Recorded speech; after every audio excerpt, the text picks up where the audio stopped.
Variety of Howler, and I'm coming back with a lesson, Upside Downfall of Babylon, aka America, home where all the gross abomination occurred. I'm coming back, I'm doing a continuation of second edition, the 16th chapter. Well, we did 15 yesterday, and I'm starting a little bit of 15 and 16. Starting on 16, but I'm gonna be jumping off back and forth. But we're gonna, yeah, this is where we're gonna start at. So let's get a prayer to the east, to the power. Facing the east. Go rock by your house. Go rock by your house side. Go rock by your house. Go rock by your house side. Oh Lord, Yahweh, Bahashim, Yahushua, Bahashim, Yahweh.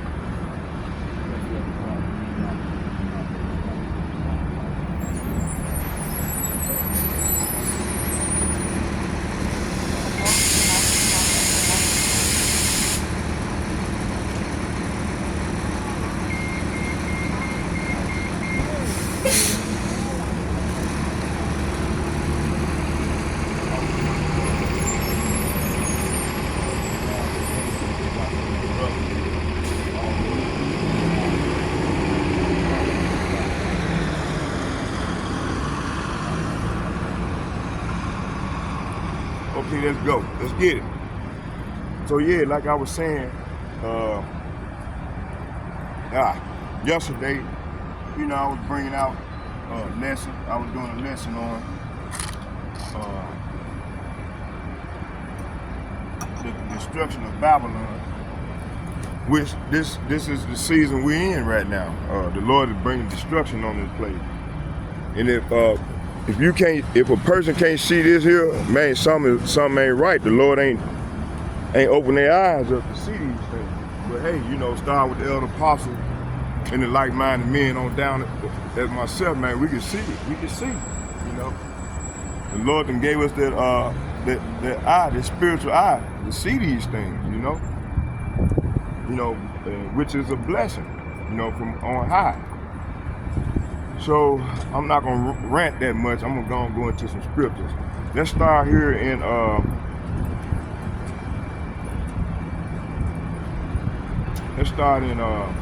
second Edges, the 16th chapter. So we're gonna start the lesson there.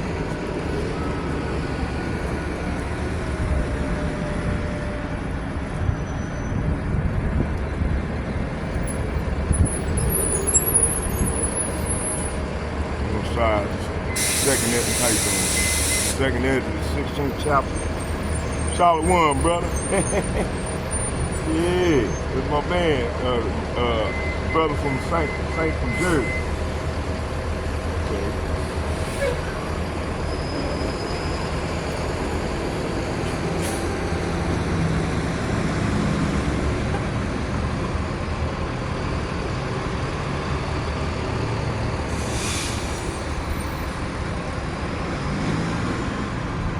Jump on Jesse. I wanted to go to my channel. Close that off. We ain't gonna worry about it. Let's just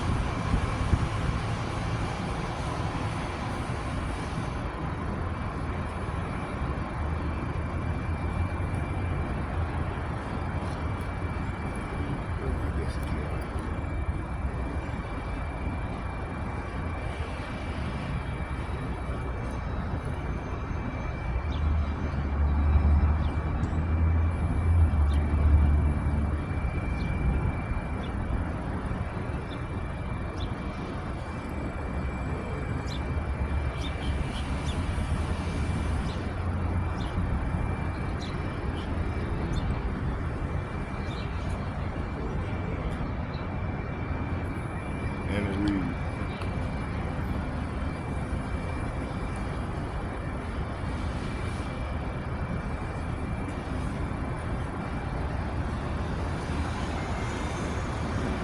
give me my site. Oh, there we go. All right, we're gonna start right here in second Edges, the 16th chapter. Second Ezra chapter 16, verse, I'm gonna read 1 to 5. No, 1 to 7. Let's read 1 to 7. It said, woe be unto thee, Babylon, and Asia, woe be unto thee, Egypt and Syria. Verse 2, gird up yourselves with cloth and sack and hair, and bewail your children, and be sorry, for destruction is at hand. Verse 3, a sword, say what? A sword is sent upon you, and who may turn it back? Verse 4, a fire is sent among you, and who may quench it? Plagues are sent unto you, and what is he that may drive them away? Verse 6, may any man drive away a hungry lion in the wood, or may one quench the fire in stubble when it has begun to burn? Verse 7, may one turn again the arrow, say what? May one turn again the arrow that is shot of a strong archer. Okay, so let's go ahead, let's look up some of these words. Find out what they mean, what the Lord means. You know, first what we're gonna do is we're gonna go here.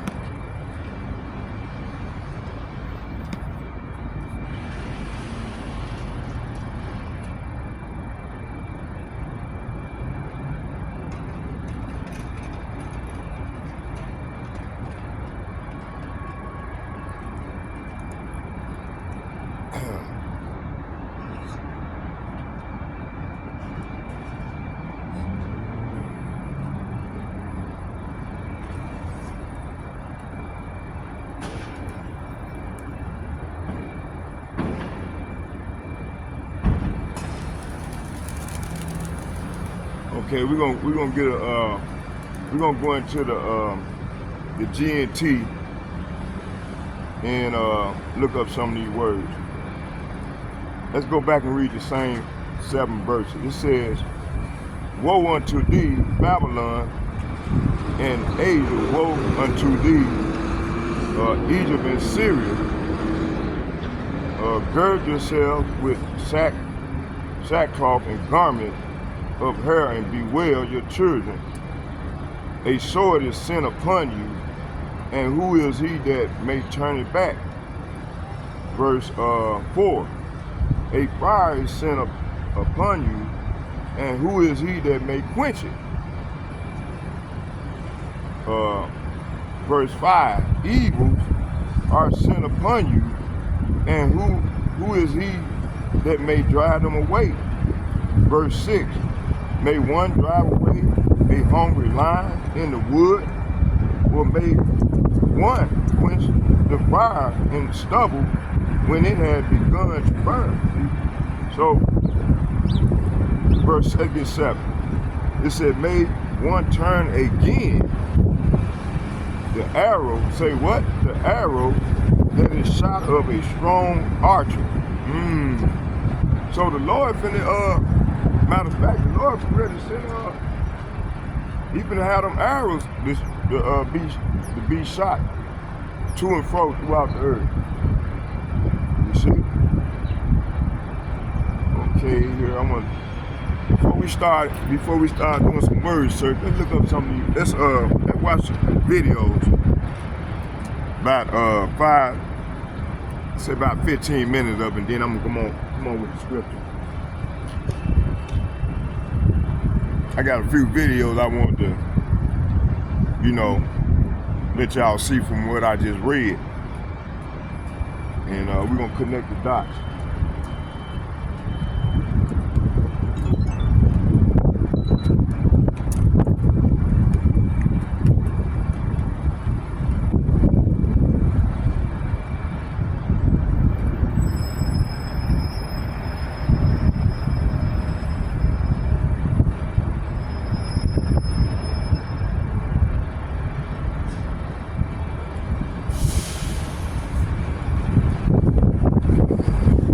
there we go.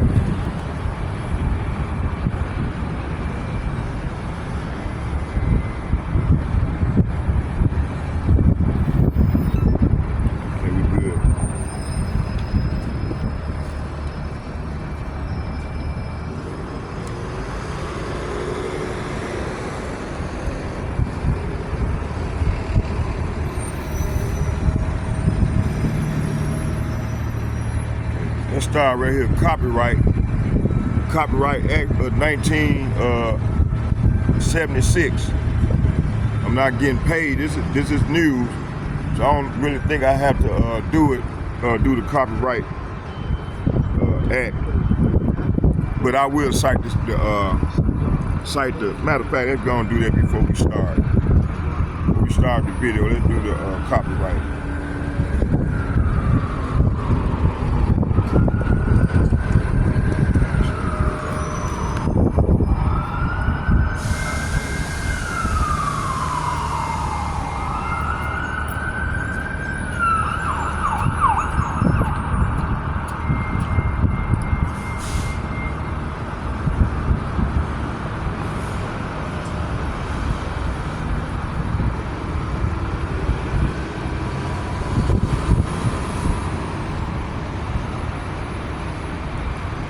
Copyright Act statute of 1976. So the Copyright Act of 1976 is the primary law that governs the copyright in the United States. It was enacted on October 19, 1976 and became effective on January the 1st, 1978. The act is codified in Title 17 of the United States Code.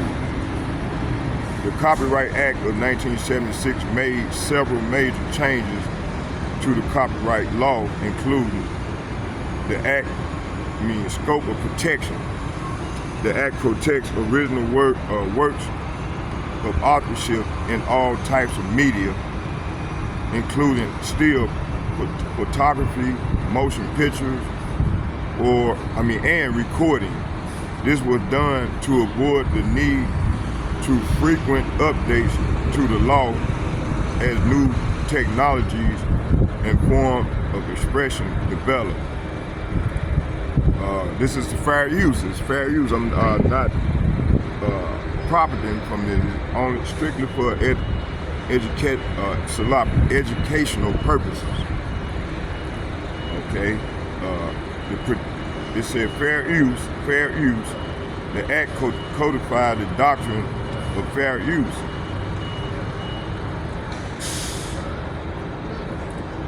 The term of protection.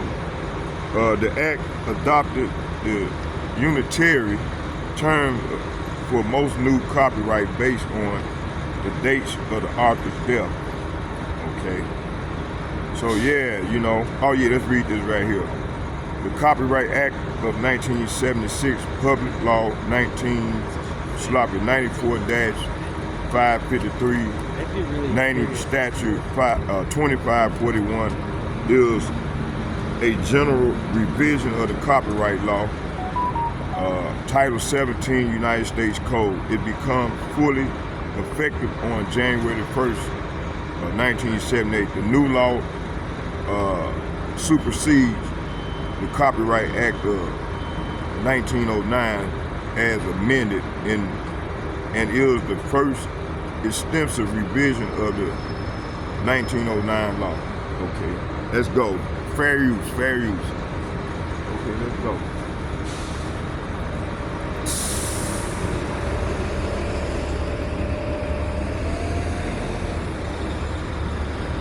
Okay, let's get it.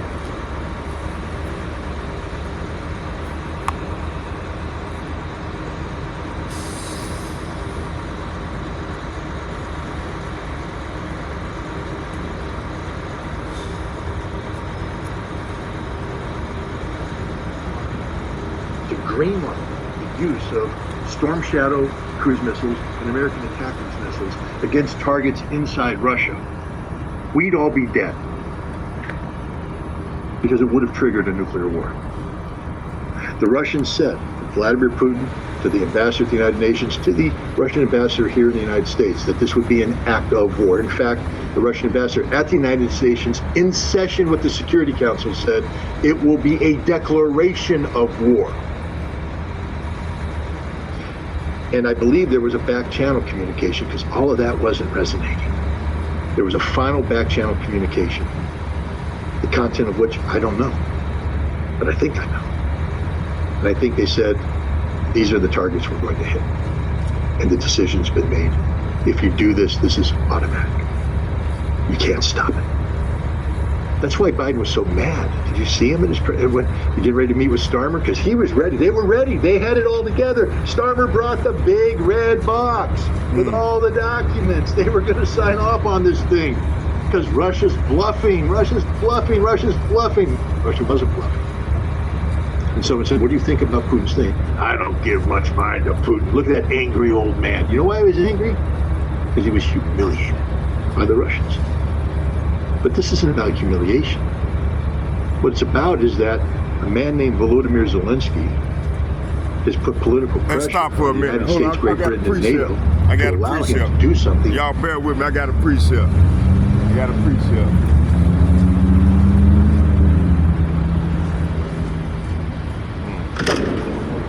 Others are soft, unsure. Not me. I get it. I don't disagree.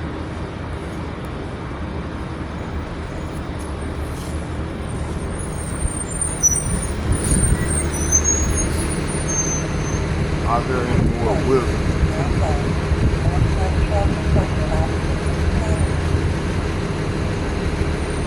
Are there any more wisdom in team?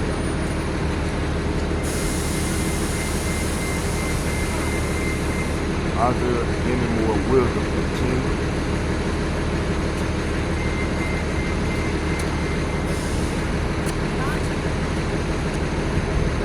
Small, but they're not.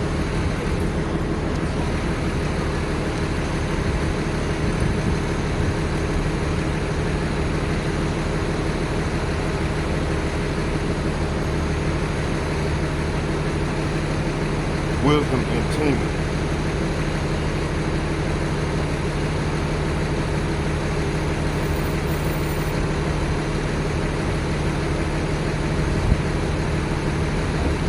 Wisdom in teaming.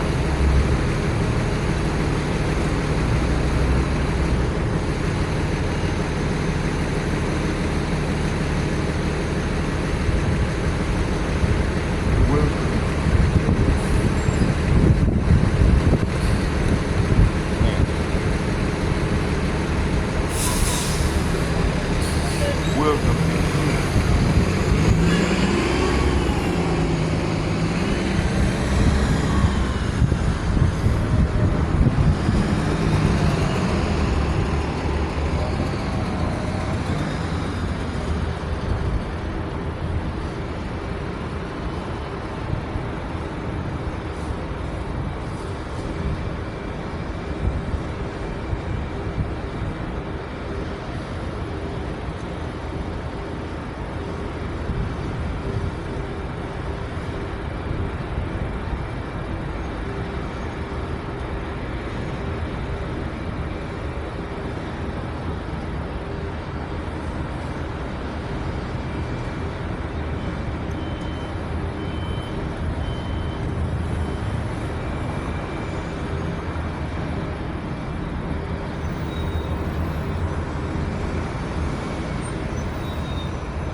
Okay, this is talking about the prophecies against Edom.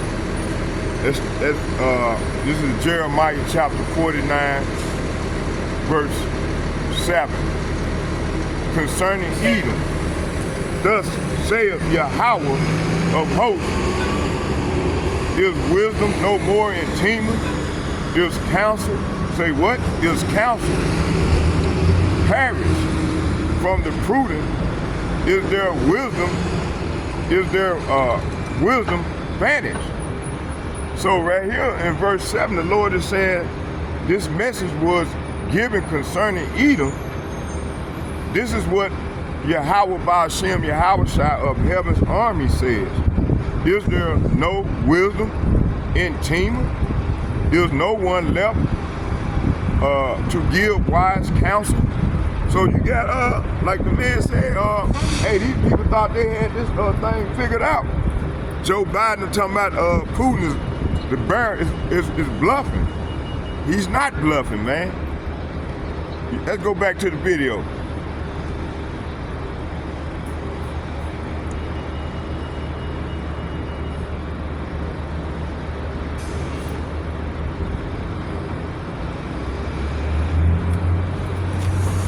Go back.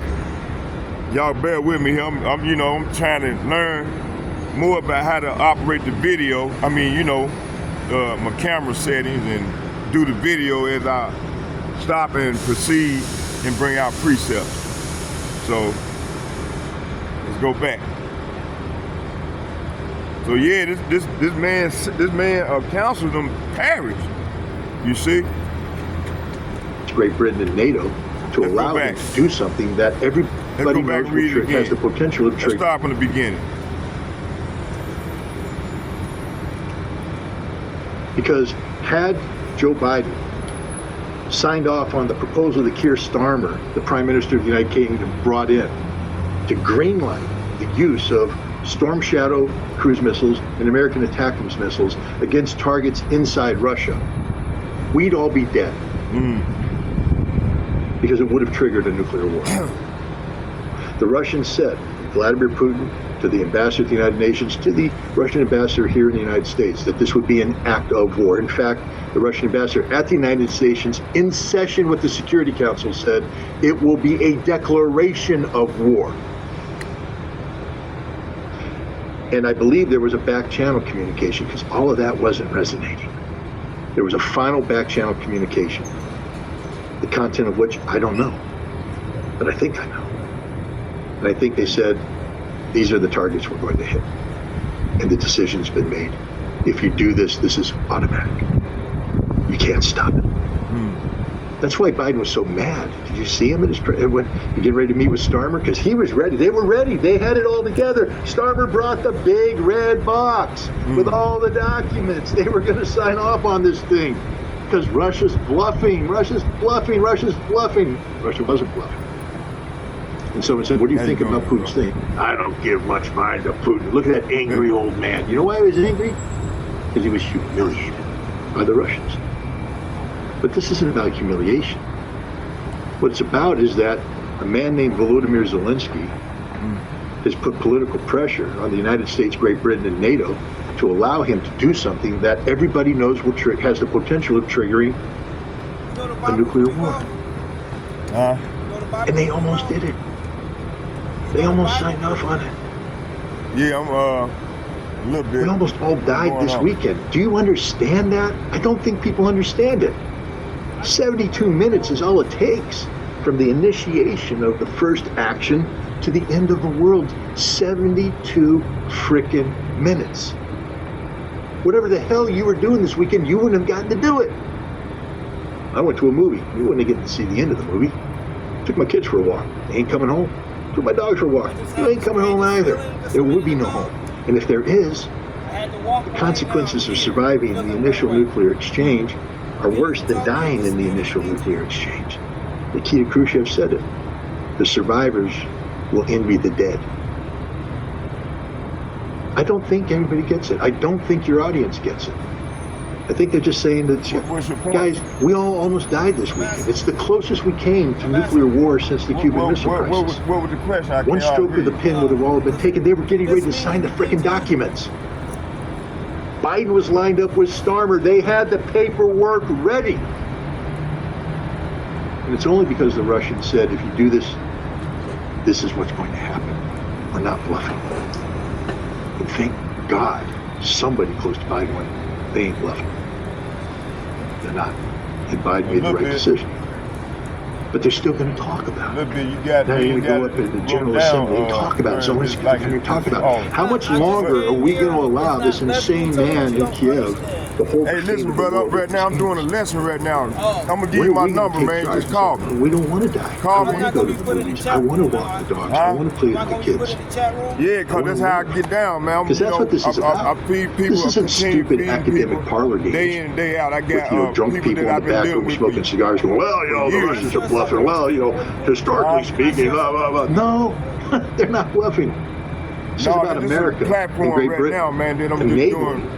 Get up with me Ukraine later to on attack when I'm Russian cities texting. Like using I said, weapons provided by I'm doing. I can put. the United States and Great Britain, using targets developed by the United States and Great Britain, inserted into the weapon systems by American No, and but British see, the thing is, man, I'm People need trying to to feed understand. the flock, man. Attackers that's can't like be lost. interrupting. It's a GPS That's interrupting the guidance group, bro. system, GPS inertial When, guidance system. like But let's say if we it's in a court of GPS, law. commercial GPS, like If we in a always court of will. law, I got a Garmin. I'm Great. trying to present the evidence. You got a but if people single continue signal to- between you and the to Garmin. come back and forth You've got and one, and then you're stupid. You don't have it. you ain't gonna do that in the You courtroom. have to use military You gonna do that in the courtroom? It's two signals. When you go before In the order to judge, make those you gonna signals be work, they're encrypted. trying to get You your have to be point able to across when decrypt the them. judge. So when you supposed to there's decide. a little device that gets plugged in there, and you have to load in the encryption. Only Americans and NATO get to do that. Part of a schedule published by the National Security Agency. So before each attack can be used to launch, to make sure it doesn't get the GPS doesn't get jammed, an American or NATO Bro, listen, right now, I'm trying to make this load up video, the man. I'm trying. That means I that don't want we're this. making What we this saying, that missile interrupt can't what I'm hit doing. Russian territory without an American hand. The Russians are going, that means you're attacking us. Literally, it means you're attacking us. You're a party to the conflict. With the Storm Shadow, it's even more. It uses GPS, again, that whole encryption thing we just talked about. It uses an inertial navigation system, but it also uses something called terrain, basically terrain I heard that before. terrain. And this What's is your point? maps made by the United States, only the United States, of the terrain maps with all the features. We block that in, and then we have to program in more refined things. This is all done targeting. We have a targeting cell. There's a name for it, I forget it. But we have them in the Pacific, we have them in the Atlantic, we have them in the United States. The targeting cell is responsible for different parts of the world. Go there and teach And what it does is, if you want to hit a target, it will then do a couple things. It's going to pick the route that you need to fly to avoid terrain features. You don't want to run into buildings, pylons, mountains, etc. You're going to pick the route, but you're also going to overlay it the intelligence Hey, listen, that I'm your air defense systems are. You're going to go around that. You still got my number. We have this. You still Only got my we're capable number. of putting it all together into a target package that we designed. The Ukrainians can say this is the target we want to hit, but to hit that target, we have to build the target package. And then it gets sent how you gonna come over away my on platform and try to but I can sent give you my number, man. We can talk. We can chop it up, and then you come. I can invite you over to the house.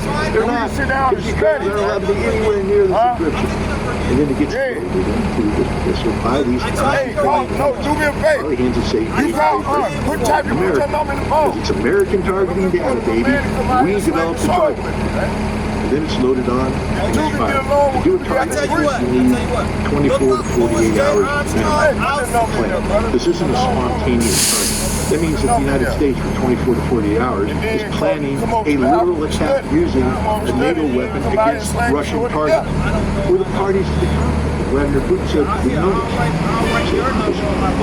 this. Scott Ruby, you everything I just said is public. It's in the public domain. But the Russians have, just so you know, captured intact the attack of the port, to include the guidance. They found the port, they know what that port's for. It's where the targeting the GPS encryption is put in because they pulled out the chips and they were able to read it and then reverse engineer it. They got it all. They know everything. They captured intact Storm Shadow. They know everything. They were able to reverse engineer it. They know this. So when Putin says, we know how this works, he's not guessing. He's not going by open source intelligence. The Russians know this and confirmed it. He knows without a shadow of doubt. Maybe Lord wants you to stop right here. The American and British hand touched it. It was planned in the United States, and he's not. Yeah, that's right. That's what I'm saying. Imagine if Russia Right gave now, Mexico what I'm saying, I'm gonna invite bunch you of up to the house and we missiles sit down and that talk. Russia targeted, I used just Russian told my man satellites and gave it to the down the street, I feel Mexicans, weird, dude. I the gotta cartel go. or somebody, and said, hit Well, Denver. Lord probably wants you around them And niggas, boom, man. Denver blows up. You know what's The going on Americans- down there? the Them niggas Russians- wicked as the hell Mexicans down who did there. it. Them brothers is listening. No, it wasn't. You did I it. know, but You gave them the weapon. sometimes the Lord wants you to gave eat. them the He intelligence. wants you to get out You of there. loaded He it might in. be ready to strike that area with something, man. Absolutely. That's what I felt. You have to fire it. You know, I got out We of it. blame Russia. So Well, that that's was what the spirit, man. Somebody might end up getting shot down there. Bullets I might follow get my sprayed. intuition, You know, But I know about- I got spots where you can because prophesy the first with thing me, is man, Putin but we're said gonna it. talk. He said it on Thursday. We gonna That still talk. wasn't good enough. We Starmer gonna talk. showed We up come with on the to the house, we sit down and talk, They man, were gonna study, sign these and go out documents and slang the because they sword. don't trust Putin. You gonna have to prove So me the wrong. UN ambassador, the Russian Explain that ambassador to me, UN brother. in session said Explain this to will be me a when declaration of war. I'm gonna call him. They're Call still him. at night. Hey, call me about Man, it's just anytime tough. after 3.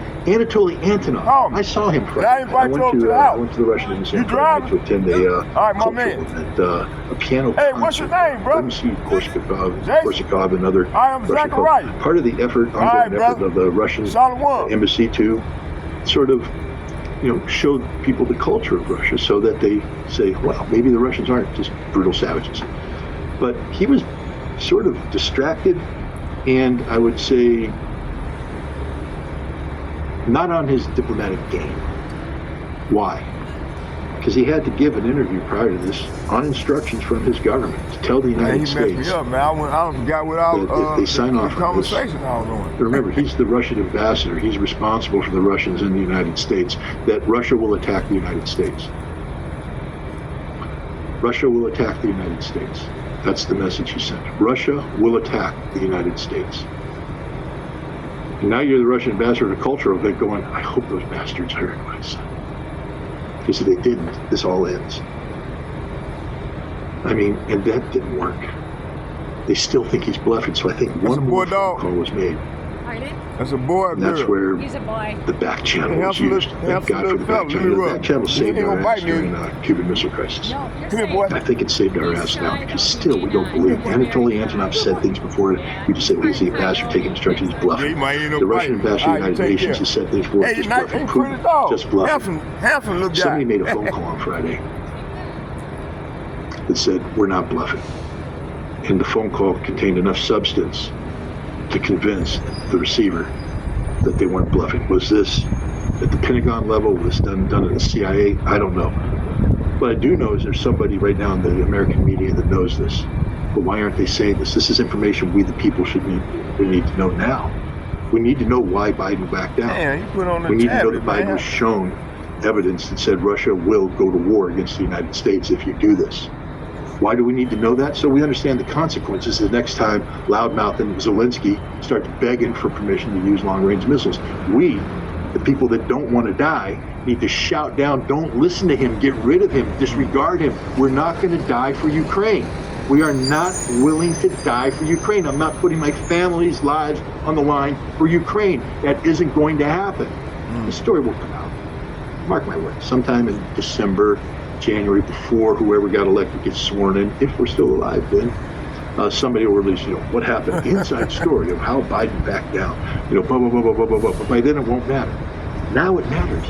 Right now it matters. We need to know this. Why did the president change his mind? We need to know that the Russians aren't bluffing.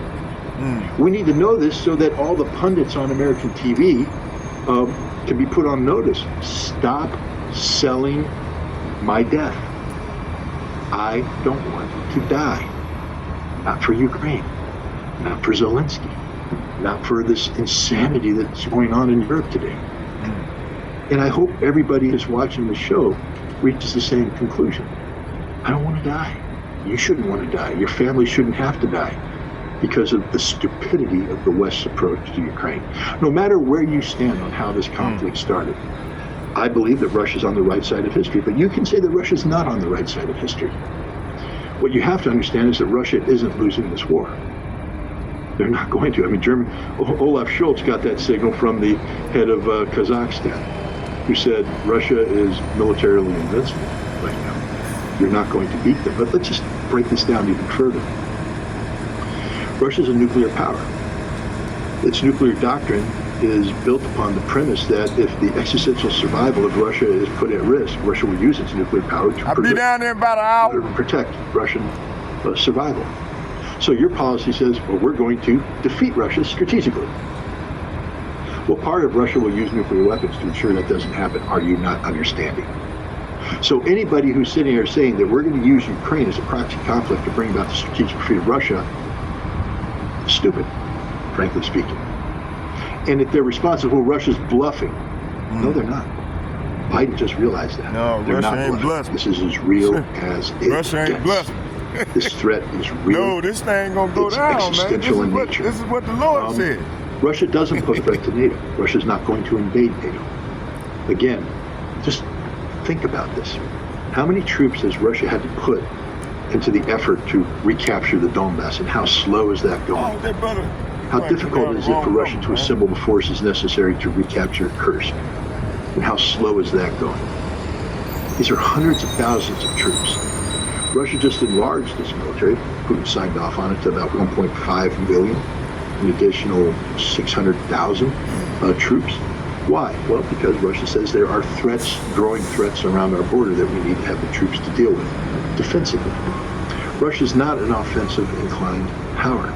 They don't have the 12 million men needed to do large-scale offensive operations against Europe. So all this nonsense about Russia will follow up its victory in Ukraine by going into Romania, no, it's not. No, it's not. They don't have the military capacity to do this. Now, if Russia is attacked, Russia has the capacity to defend, and their defense is active in nature, which means they will take the fight to you. But that's a fight that you started, not Russia. Russia's not organized to initiate offensive military operations against NATO, and politically they're not inclined to do so. So we need to stop this nonsense about, we have to hold on to Ukraine to defend Europe. If we don't fight them there, we're going to have to fight them here. That's a lie, a straight up lie. A straight up lie. So again, it's sad what's happening to Ukraine. I agree. But I believe it's Ukraine's fault and the West's fault for promoting this fight, to begin this fight. Didn't have to have a coup in 2014, didn't have to disregard Minsk, didn't have to ignore the Russian efforts in December 2021 for a new peace framework. You didn't have to do any of the things that we did. We didn't have to get in the way of the peace proposal that was ready to be implemented on April 1st, 2022. There are so many things we didn't have to do, but we did it, and we've lost. It's a failure. We're not going to win this war. It's done. There are 100,000 or more Ukrainians who are going to die the longer this goes. You might kill a couple, maybe 100,000 more Russians. Yay. But you didn't win. Russia's not defeated. Ukraine will lose. That's the ultimate outcome. It's going to happen. Be adults about it. Accept the defeat and figure out how do we mitigate the consequences of this defeat to pursue a policy that doesn't result in nuclear war. And you can only do that by beginning to have negotiations with the Russians. So now we come back to Iran. There's a wonderful op-ed written by RFK Jr. and Donald Trump Jr. Now people can say whatever they want about that. You're missing the point. If your response is, well, that's RFK, he's a vaccine guy, or he's this, or he's that, he's pro-Israel, you're missing it. It just shows how stupid you are. I apologize for calling people stupid, but at this point, I almost died this past weekend because of your stupidity, so I don't care. You're stupid, really. And if that's Donald Trump Jr., he's the son, he's crazy, he's this, you're missing the point. What's the one thing that RFK Jr. and Donald Trump Jr. can do that you can't do? Talk to Donald Trump. You see, because ultimately it's only Donald Trump's opinion that matters when it comes to Trump world. Wouldn't it be nice if what they wrote reflects the thinking that might be going on inside Camp Trump? When he's not getting assassinated or attempted assassination. What if Trump is actually thinking about how to bring an end to this war? How to prevent a nuclear war? I just want to remind you, we almost died last week because the current president's not thinking like that. And his hand-picked candidate, Kamala Harris, isn't thinking like that. Now, what if Donald Trump is thinking like that? You're still going to say, well, I don't want to vote for Trump. Okay, it's not election day. But wouldn't it be nice to have one side say, I'm looking to prevent a nuclear war, and have people say this is a very important issue because we don't want to die. And suddenly Kamala Harris goes, whoa, how'd this become an issue? How'd this become an issue? People are talking about something that we weren't even thinking, it wasn't on our radar. we're gonna have the most lethal military in the force, and we're gonna continue to stand up to Putin. Her support goes down. She realizes the American people are serious about not having a nuclear war with Russia. And so she turns around and says, we got to change our policy. We got to mirror this, because she's done that before. You've seen she takes Trump's policies because they're popular, and she makes them her own. So what if Kamala Harris made stopping the nuclear war her own policy? But now she has to do things. She has to turn to Biden and say, hey, you got to support me on this. Maybe send Blinken to Moscow.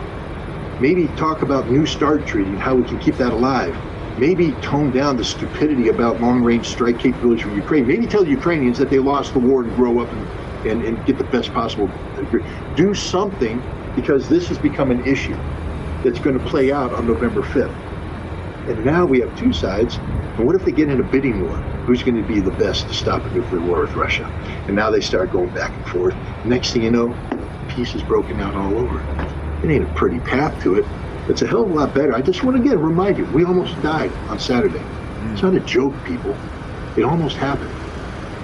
If Biden had signed off on that piece of paper with Keir Starmer on Friday in the White House, as he was planning to do, the paper that Karmer brought over in his little red box, you saw the photograph of him coming off the airplane carrying his little red official diplomatic communications, His Majesty's communications. That box contained the death warrant for you. For you. So stop being stupid about this. There's only one issue that matters come election day. Scott, Israel matters. Not if you're dead. Scott, abortion matters. Not if you're dead. Scott, my Second Amendment right. Not if you're dead. None of it matters if you're dead, and if there's a war between the United States and Russia, you're going to die. Stopping this war is the number one priority. It has to be the number one priority of anybody who loves their country, loves their family, loves their kids, loves their dogs, loves going to the movie, loves enjoying life. Because if you had a good weekend, understand that you almost did. You were that close, one stroke of the pen, from making that the worst weekend in your life. For many of you, it would have been a very short life, because you would have died in a nuclear holocaust. For the rest of you, you'd have been praying that you died in a nuclear holocaust as you watch disease befall your family, the people that you love starve to death, die of disease, as you watch your communities fall apart into chaos and anarchy. You kill your neighbor to get the food in their refrigerator. You have to kill your dog and eat your dog because you're out of food, or because you don't want to see your dog suffer. You have to leave your home because you can't live anymore and start trudging through this nuclear wasteland. That's your future, ladies and gentlemen. That's your future. It's not a game. It's as real as it gets. So why don't you do something to stop it by maybe saying, hey, the ideas that are in that op-ed piece published in The Hill by RFK Jr. and Donald Trump Jr., we may not agree with those two people individually, but we agree with the concept of doing what's necessary to stop a war. It's not a surrender to Russia. Russia's not threatening to do anything other than make us listen to Rimsky-Korsakov music. Okay, that's what I had to do Friday night. I'm a rock and roll guy, but I went to listen because I wanted to send the signal that it's okay to listen to Russian music. It's okay to meet with the Russians. They're good people. It's okay to be humans with Russians. That's a future that we can all accept. It's not about Russia occupying us, dominating us, winning against us. They don't want that. They're not seeking that. They just want to live peacefully with us in an environment that says they appreciate who we are and we appreciate who they are. And there's no need for us to be killing one another. That's the world I want to live in. Yeah. We've learned that we watched the interview that these two Russian pranksters did with Sikorsky. Did you watch it, Scott? Did I watch what? The interview that these two Russian pranksters did with Sikorsky. Yeah, I mean, I've watched all their interviews. I've actually been on their show, and I've interviewed them myself on my podcast. These are remarkable individuals. They claim to be pranksters. I'm telling you right now, the impact that they have on informing the public about the truth that these people don't want them to see, they're having a better impact than the Russian intelligence service, which leads me to believe that maybe they're actually secret Russian intelligence service agents, and because they're doing amazing things. It's called a prank. But you know, prank is sort of harmless. What did Sikorsky say? I mean, he acknowledged that Nord Stream 2 was attacked, probably by the United States. He said that at a minimum, we knew about it, we did nothing to stop it.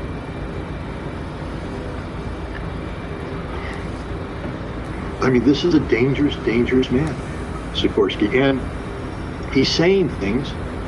Right now, you have people in the Polish government that are talking about prosecuting him for violating the secrecy acts. That he was saying things that were classified. He thought he was talking to Poroshenko, his fellow, anti-Russian conspirator. He was talking to Russian pranksters, but they weren't pranksters.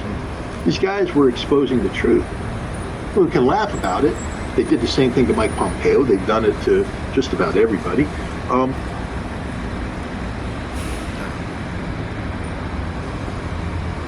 And we can laugh about how clever, but listen to what they're exposing, the truths they're exposing.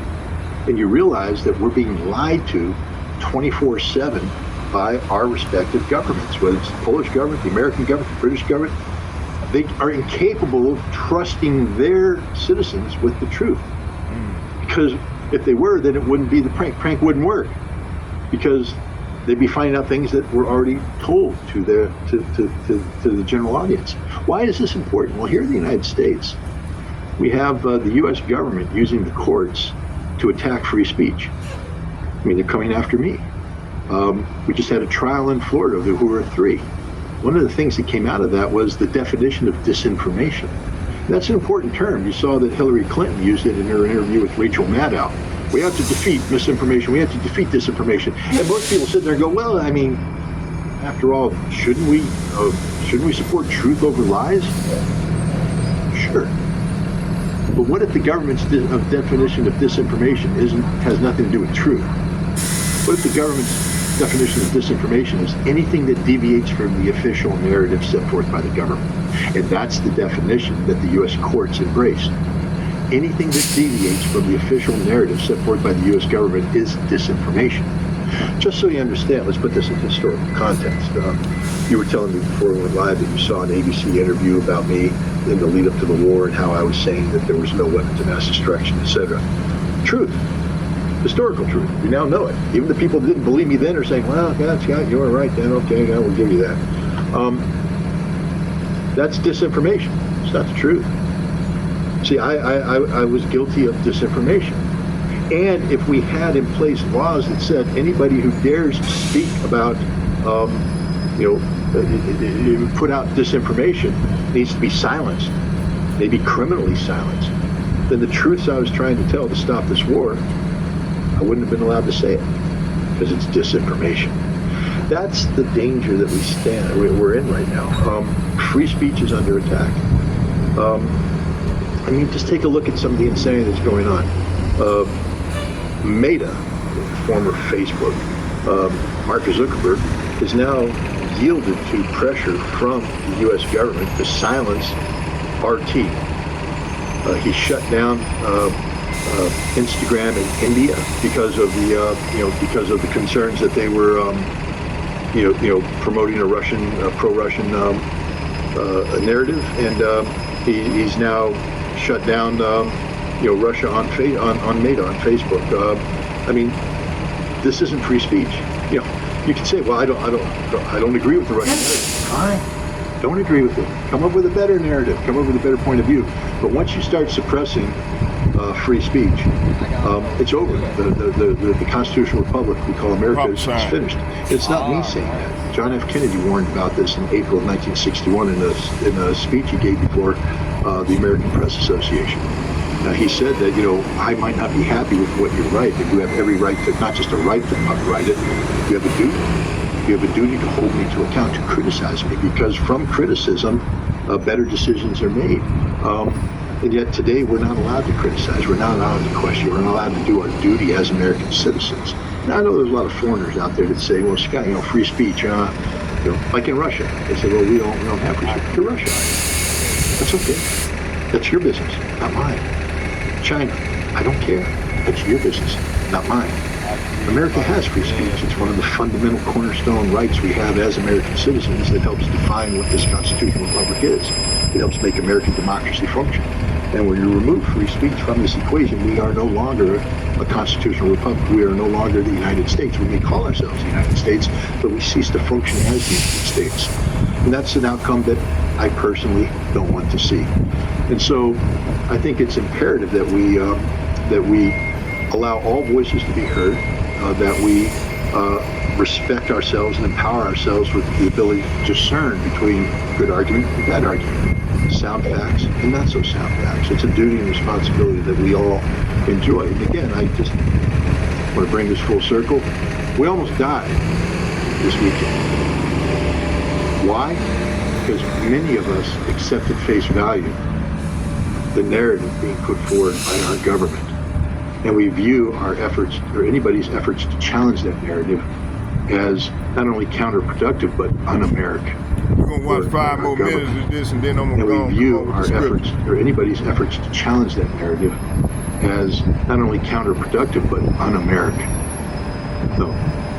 We almost died this last weekend because our government is promulgating policies based upon misperceptions, the deceptions of the threat posed by Russia. We almost died this weekend because our government is lying to us.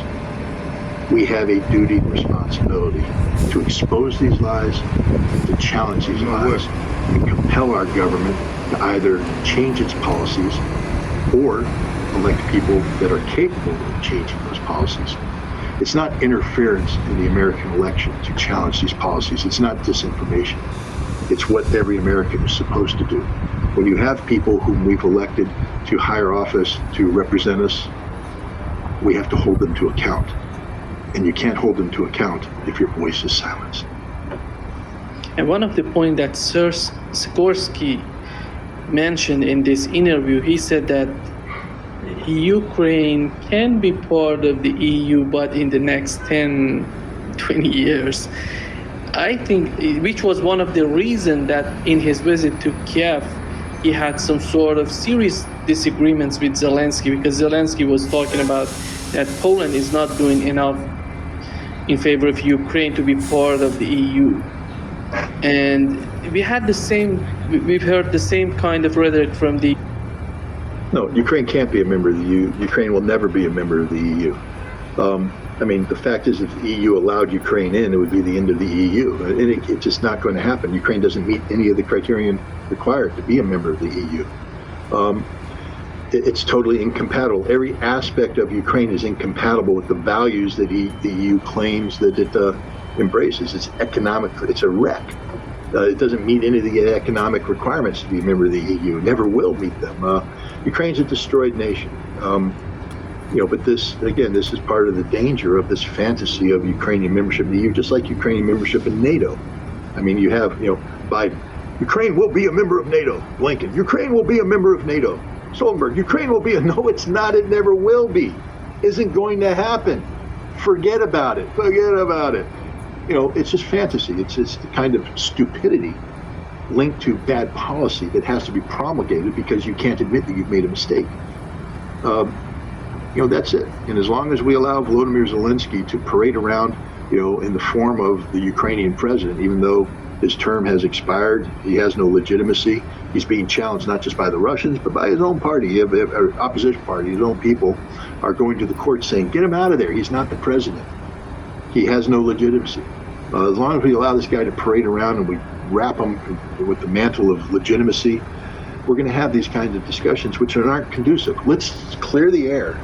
Let's start off, imagine if we had a discussion where we said, Ukraine isn't going to be a member of the EU. Ukraine isn't going to be a member of NATO. And Ukraine has lost this war and isn't going to win this war. What are we going to do about it? Changes everything, doesn't it? Suddenly you're realistic and you go, well, we need to bring an end to this war and salvage what we can of Ukraine and I guess promote neutrality and see what we can do to rebuild Ukraine so that it can function as a neutral member of the broader European global community. Okay, now we're talking. Okay, let's go and start the lesson. But as long as we put forward these absurdities, Ukraine's going to be a member of the EU. How? You can't articulate how that's going to happen. Ukraine's going to be a member of NATO. How? Russia will never allow that. Well, we're going to strategically defeat Russia. How are you going to do that without Russia destroying you with nuclear weapons? I don't want to talk about that. You know, we need to become real. We need to be very real about these, you know, the facts. And the facts are Ukraine has lost this war. They're not going to win this war. They're never going to be a member of the EU. They're never going to be a member of NATO. You start with that, the solution starts to write itself. When you look at the conflict so far in Ukraine, do you find the Kursk incursion as a turning point for the conflict? A turning point occurred long before that. Kursk is just the last act. Look, the turning point of World War II, the war between Nazi Germany and the Alliance, was the Battle of Kursk in 1943. At that point in time, Germany exhausted its strategic reserves. It had no ability to reconstitute these reserves, and the war was irretrievably lost. And yet Germany was able to launch an attack, the Battle of the Bulge, this offensive, in a desperate attempt to change the outcome of the battle on the Western Front. You can't call the Battle of the Bulge a turning point in the war. The war was already lost by the time that was fought. Kursk is not a turning point in the war. The last desperate act by a nation that has strategically lost this conflict. They committed their strategic reserves into this Kursk offensive. The offensive is stalled, and now the Ukrainians are being slaughtered, wiped out, annihilated. And in doing so, they made the war actually shorter. Just like, you know, we don't know how much longer Germany could have survived if it didn't sacrifice thousands of tanks, you know, a tremendous amount of ammunition, artillery, and manpower. What could they have done with a more mobile reserve on the Western Front to stop the deep penetrations? Could they have diverted that some to slow down the Russian advance, in Prussia? They've extended the war into, instead of, you know, finishing in early May, could they have lasted another month, June? Could they have taken it to July? Could they have taken it to August?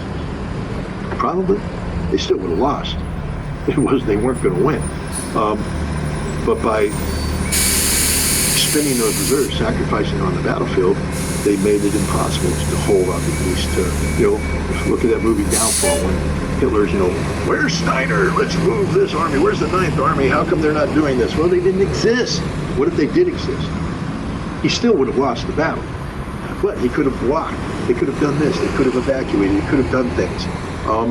Those options were taken away because the strategic reserve was squandered in the Ardennes offensive. The Ukrainian strategic reserve squandered in the Kursk offensive. Now they've eliminated possibilities. You know, later on, Zelensky might be down in a bunker, going, you know, where's Syrskyi? Where's this? Where's this? Where's that? They don't exist, boss. You send them to Kursk and they're all dead. And we got nothing left and the Russians have broken through. That's the reality of what's going on right now. Are we living in a more dangerous world today than we were in, say, 1984 or 2004? There are more threats and challenges, so greater number of threats and challenges, and some that are vastly more complex than at any time, absolutely, since the end of the Cold War. There are manifestations of climate change. The storm of the century is every year, it seems now. The prevalence of very, very severe forest fires, earthquakes, and so on. The U.S. has to lead in many of these situations, and that if we don't lead and try to keep our allies and partners with us to the greatest extent possible, and if we don't sustain that, those who are trying to make the... You know, we just sit here and spoken about the battlefield for a long time. Let's take a step back. Before the special military operation began in, I think it was February 4th of 2022, Vladimir Putin, it was on the eve of the Beijing Olympics, you remember those? Vladimir Putin flew to Beijing to meet with Xi Jinping, and they had a little summit. And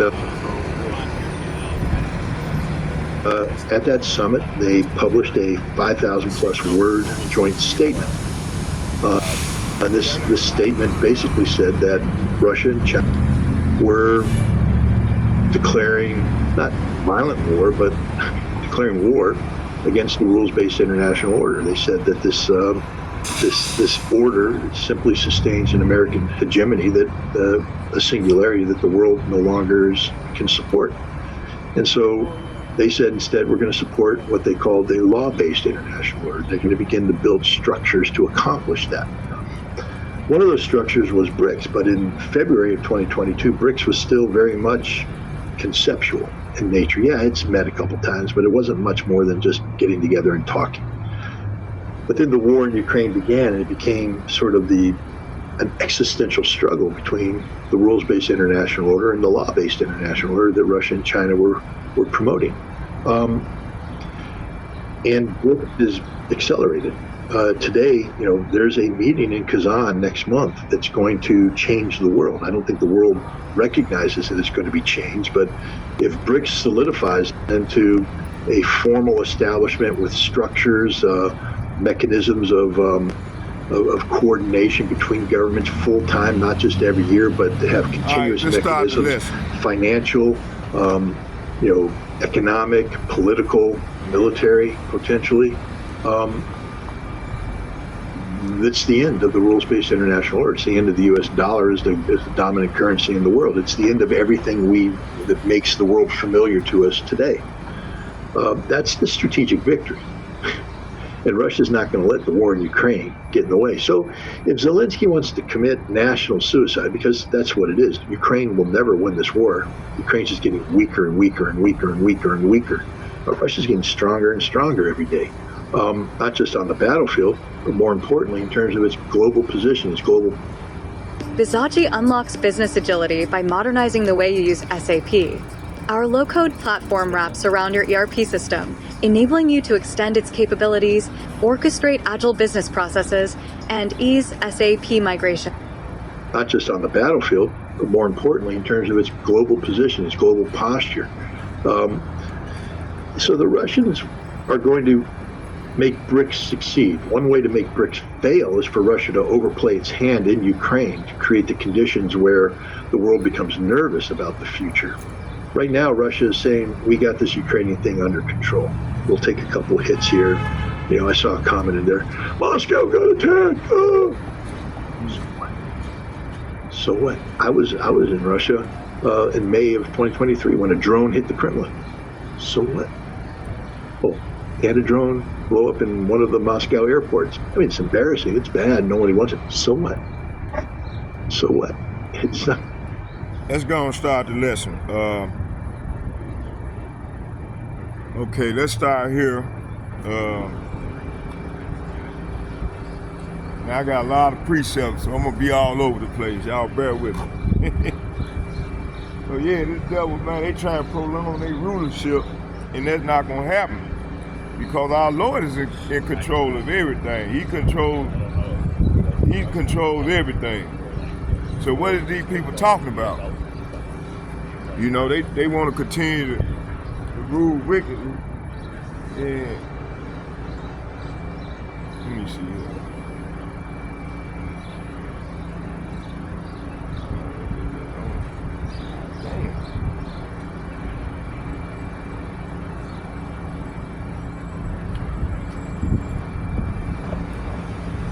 Yeah, they want to continue to rule wickedly. And the Lord finna shut their head down, man. This is what's going on. So let's go and get some verses here. Let's start here in Isaiah, the book of Isaiah. And I'll come back to this. Isaiah chapter 55.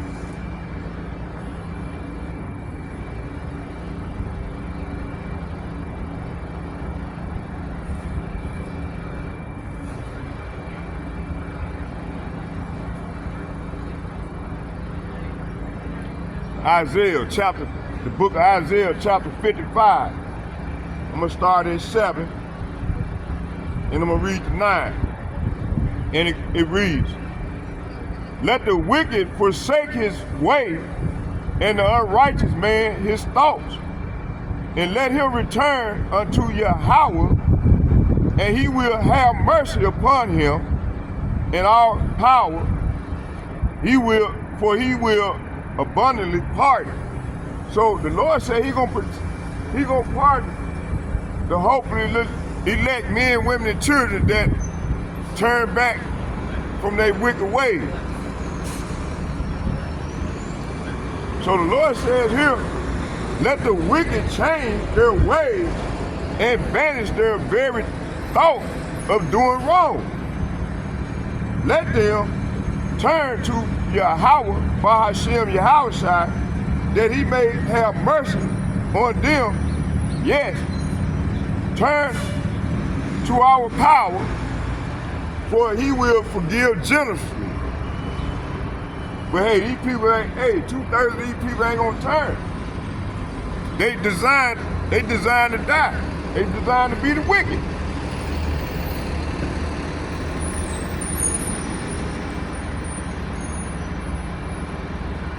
Verse 8, for my thoughts, say what? For my thoughts are not your thoughts, neither are your ways my ways, saith Yahweh. So verse 8, the Lord is saying here, my thoughts are nothing like yours. So the Lord is saying his thought is nothing like 2/3 of the Negroes, Latinos, and Native Americans along with these heathen nations, which consists of humans, the human beings. Lord said his ways are not like y'all. Let's keep it moving.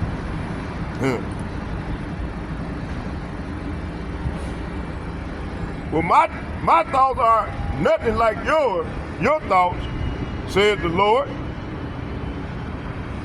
And my ways are far beyond anything you could imagine. That's right.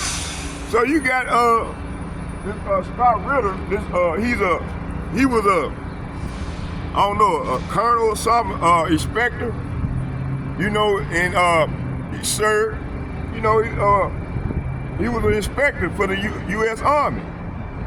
And he was just telling, I was just watching the video, and they said last week, man, we're gonna be the end of mankind. Shit, you know?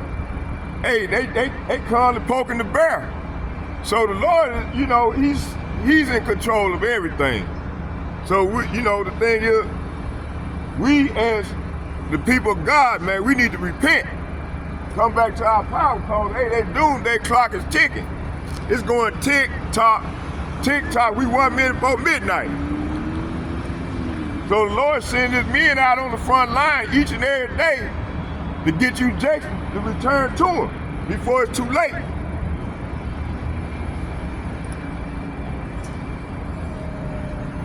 Verse 9, for as the heavens are higher than the earth, so are my ways higher than your ways, and my thoughts than your thoughts. See? So verse 9 is saying, for just as the heavens are higher than the earth, so my ways are higher than yours. Your ways. And my thoughts higher than your thoughts. Okay, let's go here.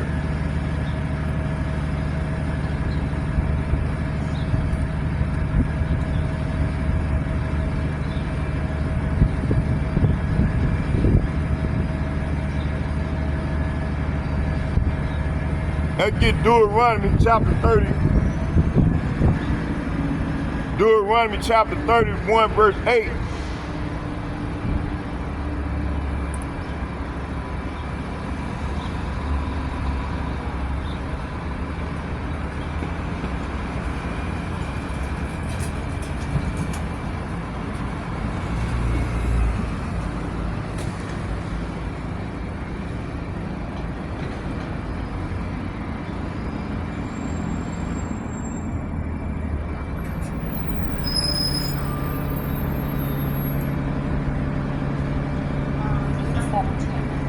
Yeah, they think they're gonna try to prolong their ruling. That ain't going on. The Lord is controlling all this here. 31 verse 8. All issue of death belongs to the Lord, life and death. So they're not in control of this thing. See, a lot of people think that they in control of everything. No, the Lord controls everything. The Lord knows what you're going to do before you even wake up the next morning. You see? Okay, what I said,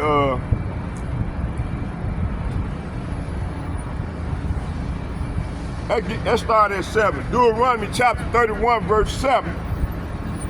And it reads, and Moses called unto Joshua and said unto him in the sight of all Israel, be strong of all Israel. So let me read it over.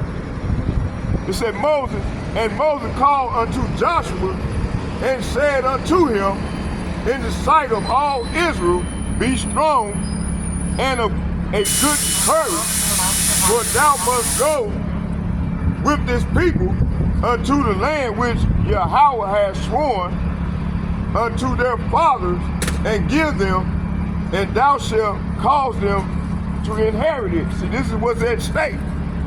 But hey, you know, hey, these people, man, they trying to prolong their rulership. That shit ain't going. Scott Ritter said, man, hey, we need to try to think Donald Trump policy gonna change from the actual policy that's in place right now. Knowing that, you know, these people, they done lost their wisdom. So, hey, but at the end of the day, the Lord is in control of all this here. You see? It was nice of them to come. I just remember. Verse 8. Hold on. Verse 7 is saying, then Moses called for Joshua and all of Israel watch. He said to him, be strong and courageous, for you will lead these people. You will lead these people into the land of Yahweh Ba'ashem Yahushua swore to their ancestors, and he would give them. You are the one who will divide it among them as their grant of land. See?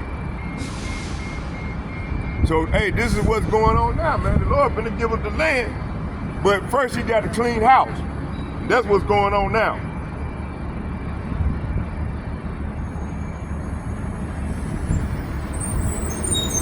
Let's go here to,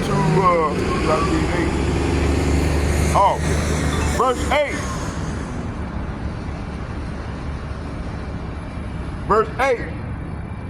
And Yahweh, it said, and Yahweh, it is that doeth before thee, he will be with thee, he will not fail thee, neither forsake thee, for not neither he dismayed. So verse 8 is saying, do not be afraid or discouraged, for Yahweh Ba'ashem Yahushua will personally, say what? Will personally go ahead of you. He will be with you. He will neither fail you nor abandon you. So the Lord is with us right now. And our people still out here acting wicked as hell. Crazy as hell, boy. He's here right now.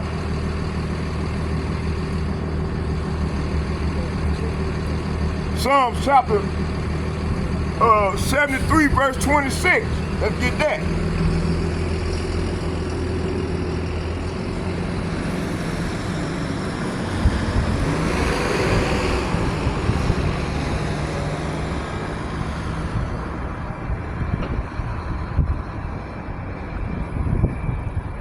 Psalm chapter 73, verse 26. I'm going to start at 25. Whom have I in heaven but thee? And there is none upon the earth that I desire beside thee. So verse 25 is saying, whom have I in heaven but you? I desire you more than anything on earth. See? Hey, the Lord this is how the Lord talk about his people, but his people don't believe in they don't believe in their Lord. Hey man, we've been in bondage too long. You know, a lot of these people got Stockholm syndrome.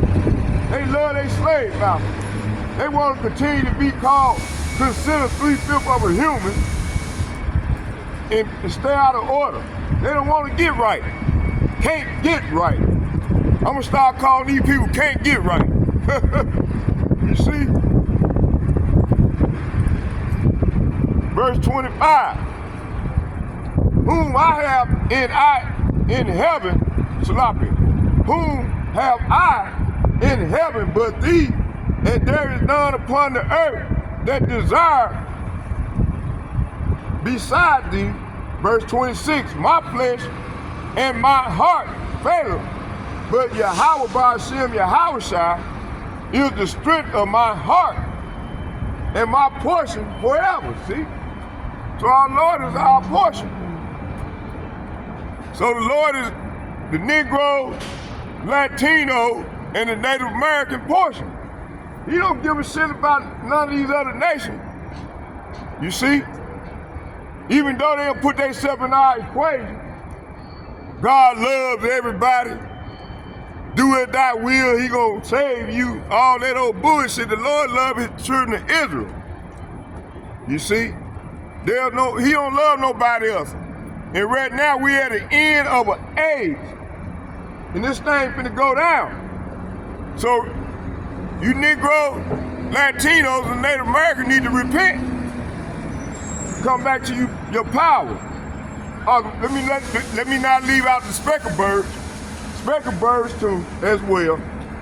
The speckled birds are the people that look like the other nations, but they actually Israelites.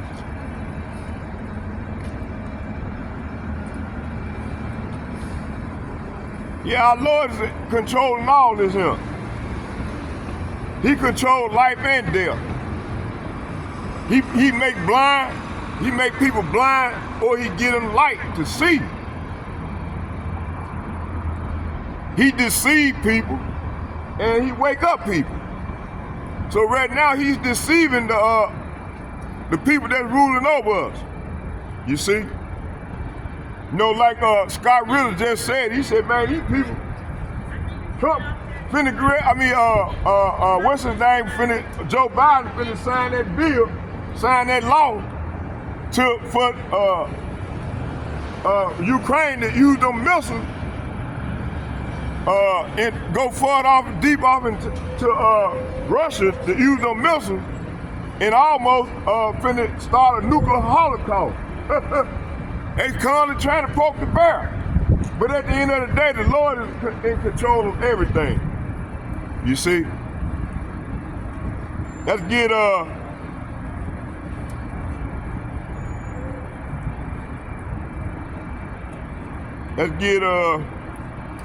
Second Chronicles chapter 2, verse 17. Let's get that.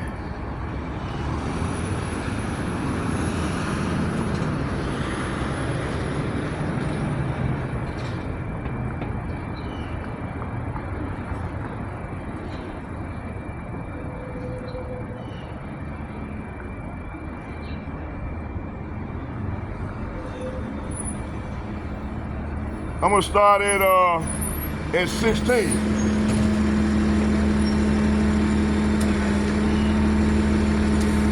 Second Chronicles chapter 2, verse 16 and 17, and it reads, and we will cut wood out of Lebanon as much as thou shalt need, and we will bring it to thee in floats by the sea to Joppa, and thou shalt carry it up to Jerusalem. So what is this saying? So the Lord is saying right here in verse 16, we will cut whatever timber you need from the Lebanon mountain, and we'll float the logs in raft down to the coast of the Mediterranean Sea to Joppa. From there, you can transport the log up to Jerusalem. Verse 17, and Solomon numbered all the strangers that were in the land of Israel after the numbering wherewith David, his father, had numbered them, and they were found 150,000 and 3,600.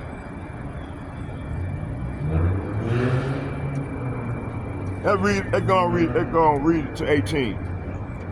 And he set 70,000 of them to be burials of burdens, and 70,000 to be hewers in the mountain, and 300 and 600 overseers to set the people a work. So the Lord saying in verse 18, he assigned 70,000 of them as common laborers, and 80 as whoring workers in the hill country, and 3,600 as foremen. So yeah, the Lord is controlling everything. So when they got the blessing back, you know, the Lord set his people up in place, and then had the servants, the people of the other nations to be the laborers, you know, to be servants. You know, I read this story already, but hey, this is what's gonna happen right now. They're gonna be our slaves. That's what's gonna go down. This is what these people trying to avoid. They trying to continue to rule and stay in power and continue to rule in wickedness. While we stay at the bottom, be considered 3/5 of a human. And you know, a lot of our people are okay with that. No, 2/3 of these people, they are all right with that. They want to continue to be servants. But hey, man, we ain't all right with that. Hey, these devils' time is up. According to what is written, their time is up. You see? And the Lord is bringing judgment on the earth right now. And like we've been prophesying, this thing finna pick up. Ain't nothing Scott Ritter, ain't nothing Donald Trump. It don't matter who get in the office. It don't matter who get in there. Hey, when the Lord says time, it's time. That's gonna be the end of it. He gonna have Putin them to shoot them missiles at this place, man. He gonna burn this place up. You see, as it is written. You know, hey, we know they finna get ready to try to shut us down from bringing out this truth. But hey, that's one more prophecy being fulfilled to the great and terrible day. Then all you gonna have after that is the great tribulation in Revelation 13:16, and after that, boom. That's what's gonna go down in that order. They can't stop it. I'm reading right now. The Lord control all this here. So what is these people talking about?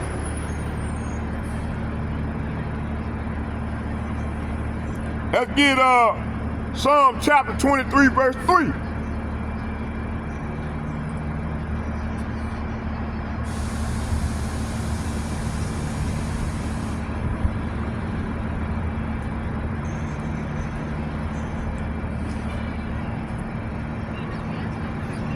I'm gonna start at 2.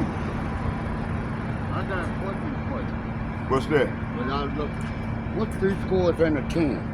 It's What? in the Bible. 3 scores and a 10. Look that up. Then you talk to me. Man, listen, I'm right now I'm prophesying, man. You look it up. That's in the Bible. Yeah, okay, it's in the Bible. What's your point, brother? Well, okay, like I said, why come you don't come out and teach then? Why you not prophesying then? Man, you got Jake always want to come over here and get in somebody's equation, and then, man, come on, why come you ain't teaching? Why are you not teaching? Damn. Man, hey, our people do this shit all the time, man. God damn. Man, listen, brother, you better repent. That time is almost up. Your ass gonna get burnt up if you don't repent. That's what I'm out here doing. I'm sounding the alarm, trying to wake our people up. I ain't got time to be worried about what this is and that is. I'm going about what the Lord put in my spirit to say. So if you have a problem with that, man, get you a book and get you a corner and start teaching. Start prophesying. Man, our people love to do that shit, man. Love to gainsay.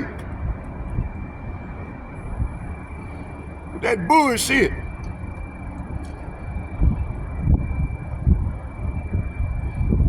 I don't know what you trying to prove. Shit. Go get you a corner, get your Bible, and come out here and prophesy. That's a commandment. Shit.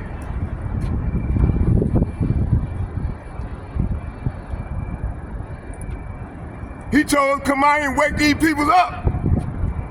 Shit, this nigga come with a different goddamn thing, man. Shit. I'm sounding the alarm, I'm trying to wake our people up. Man, we 1 minute before midnight, man. This better be a goddamn, a big old sacrifice. And this dude come with a crazy ass question, man. Come on, man. That bullshit.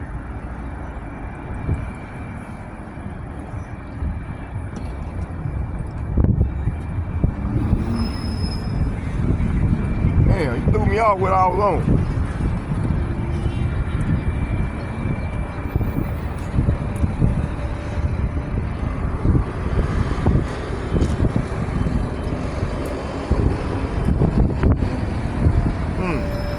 Lost my, shit.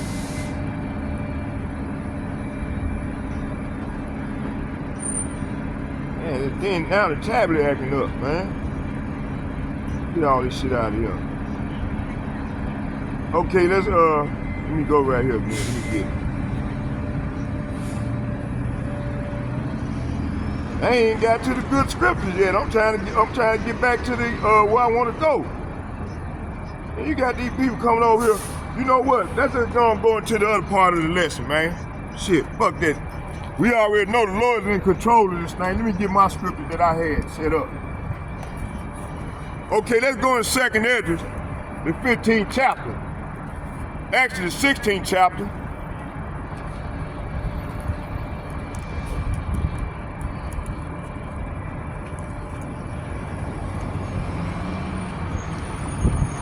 Hey, dude, come over here with all that, threw me off, man. It's janky, man. Janks. 2nd Esdras, chapter 16, verse, I'm gonna read from 1 to 10, and it reads, woe to you, Babylon. Babylon is talking about America. Woe means death and destruction. And Asia, woe to you, Egypt and Syria. Gird yourself with sackcloth and haircloth and wail. Say what? And wail for your children and lament for them for your destruction.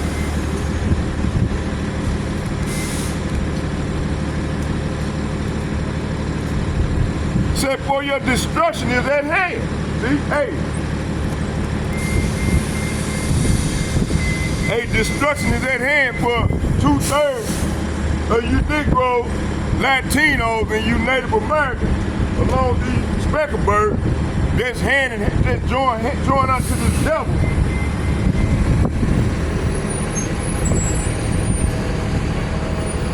And this talk, hey, Babylon is talk about the Roman Empire, which Babylon is the Roman Empire.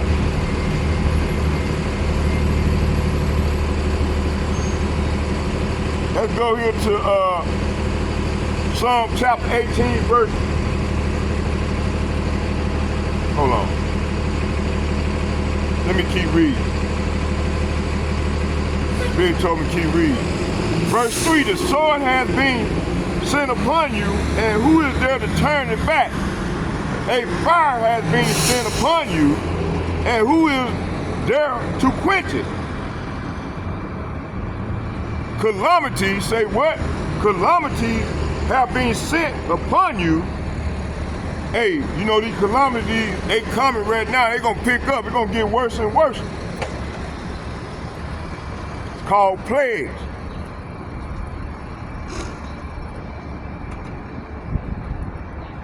It says calamities have been sent upon you, and who is there to drive them away? Verse 6, can one drive off a hungry lion in the forest, or quench a fire in the stubble when once it has begun to burn? Verse 7, can one turn back an arrow, say what? Can one turn back an arrow shot by a strong archer?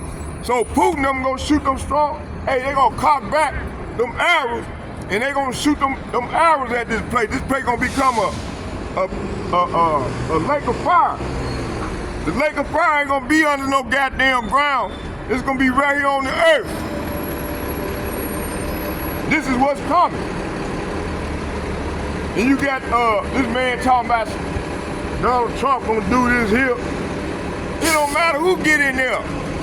It don't matter. Man, whatever the Lord says is gonna go.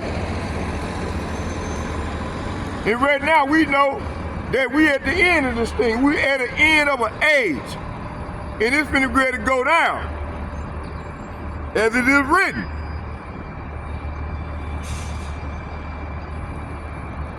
Verse, let me see where I stopped at.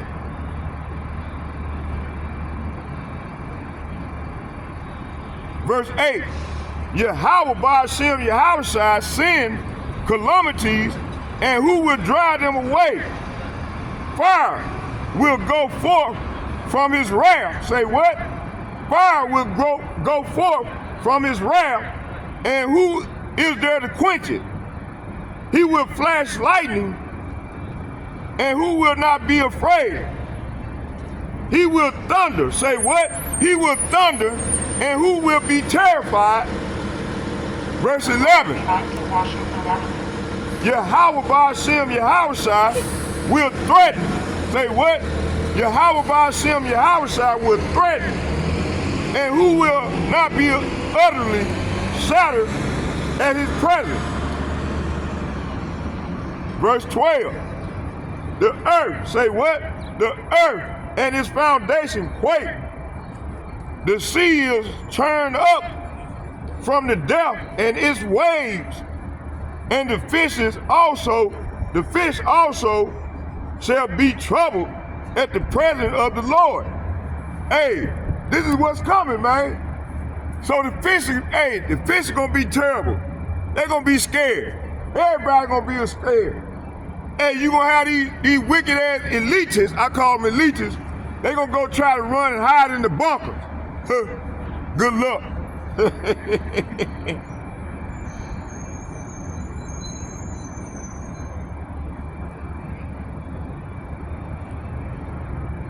Okay, let's go back. See where I stopped at, 12. The earth and its foundation quake. The sea is turned up from the depth, and its waves, say what? And its waves, and the fish also shall be troubled at his presence, at the presence of the Lord, and before the glory of his power. Verse 13, for his right hand, say what? For his right hand that bends the bow is strong, and his arrows that he shoots are sharp. That's talking about them ICBM missiles that gonna rain down on this bitch. And will not miss when they begin to be shot to the ends of the earth, to the ends of the world. And the KJV said to the end of the earth. See, hey, we here.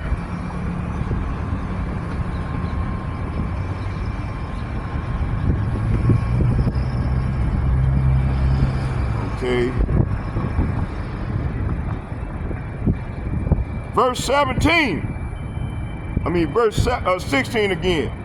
Just as an arrow shot by a mighty archer does not return, so the calamities that are sent upon the earth shall not return. At last for me, who will deliver me in those days?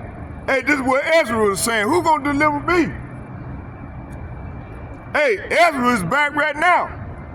We don't know which one of us is Ezra? But he's back, prophesying right now, as I'm prophesying right here. Verse 18, the beginning of sorrows, say what? The beginning of sorrows, when there shall be much lamentation. Right now, it's supposed to be lamentation going on in the Negroes, the Latinos, and the Native Americans along these speckled bird communities.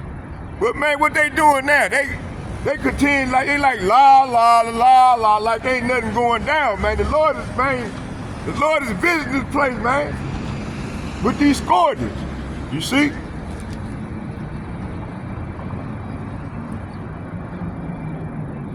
Verse 18 again, 2nd Ezra chapter 16, verse 18, and it reads, the beginning of sorrows, say what? The beginning of sorrows, when there shall be much lamentation. The beginning of famine, say what? Beginning of famine. Hey, you got what's called all these elites, and mainly what's his name, Bill Gates. He done bought up all the stores, all the grocery houses, warehouses, and grocery chains. And this devil talking about making people start eating bugs. They trying to kill off the animals, all the cows and shit. You know, right here in Minnesota, what last year sometime, this devil built, burn up. They had one of these elite burn up one of the grocery warehouses here. The beginning of sorrow, when there shall be much lamentation. The beginning of famine, when many shall perish. The beginning of wars, when the power shall be terrified. And the beginning of calamities, when all shall tremble. What shall they do in these circumstances? So the Lord said, what are y'all gonna do in these circumstances? When the calamities come, behold, famine and plague, tribulation and anguish are sent as scourges for correction of men. See, this is what's coming. So ain't no Kamala Harris or no what's his name, Trump gonna save nobody, man. The Lord is controlling all this here. And right now, these people wickedness don't exceed that limit. So that's why you seeing all the plagues and scourges going on. The Lord is bringing judgment on the earth. And you see, all the people understand what's going on is the hope of the elect. But you got 2/3 of our people, they lost in the sauce. They want to continue to live in wickedness. They don't mind this devil ruling over them.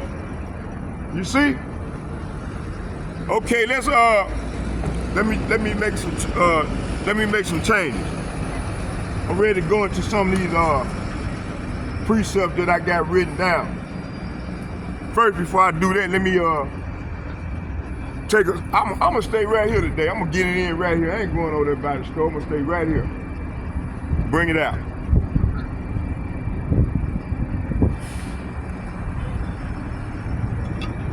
Yeah, Scott Ritter saying, man, that Donald Trump gonna do this, Donald Trump gonna do that. Man, hey, man, listen, the Lord controls all. He's in control of all of this here.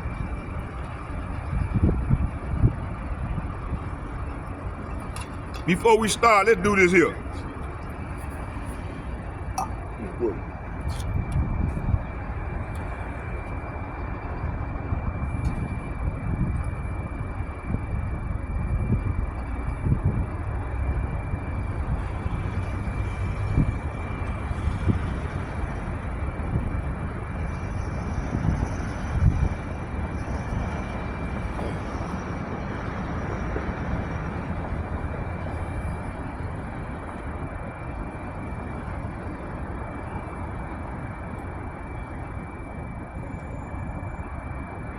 Deuteronomy chapter 32, verse 39, and it reads, See now that I, say what? See now that I, even I am he. There is no God with me. I kill, I make alive. I wound and I heal. Neither is there any that can deliver out of my hand. See? So the Lord controls all this here. He controls the earth. But you got these devils, they trying to play like they God. Trying to control everything. They spraying chemtrails all through the air. They ain't got no money to house the people. But yet they can still spend millions and millions of dollars to pollute the air. Hey, this devil gonna pay for all this shit that he doing. That's what's gonna go down. They trying to continue their rulership. Your time is up. Esau, your time is up. The Lord gonna bring judgment on your ass. You and these heathen nations for what y'all did to us in Psalms 83. You see? Time to pay the piper. And the low class Edomite, sorry y'all didn't get mad at the fake Jews. They the one goddamn control every fucking thing. They the one ruling. They in power now, trying to control every fucking thing. You see? Don't get mad at me. I'm just a prophet. I'm gonna tell it like it is. I'm gonna tell the truth. I ain't gonna hide nothing like the Catholic Church. You want to hear some lies, go down there to the Catholic Church and hear that bullshit where they telling a man you can cut your rod off. It's okay. All that old bullshit. That's why all these men gay as hell around here. And then you got women acting like men and shit. You see? Let's read that again. Deuteronomy chapter 32, verse 39. See now. Say what? See now that I am he, and there is no God. Say what? There is no God with me. I kill. Say what? I kill, I make alive. I wound and I heal. Neither is there any that can deliver out of my hand. See? So all these people trying to think they control their life, man. You don't control shit. The Lord, if you're acting wicked as hell, the Lord finna destroy you. It's just a matter of time. Yeah, he gonna get at you. It's just a matter of time. So verse 39 is saying, look now, I myself am he. See? It ain't no Allah, no Buddha, or no Jesus Christ. His name is Yahweh, and his son's name is Yahweh Shai, G430. I mean G3068 and G430. They're the one controlling everything. Verse 39 is saying, look now, I myself, but me, I am the one. Say what? I am the one who kills and gives life. I am the one who wounds and heals. No one can be rescued. Say what? No one can be rescued from my power, my powerful hand. See? So good luck. Good luck, Esau. Let me keep it moving. Let's go here. Let's go here.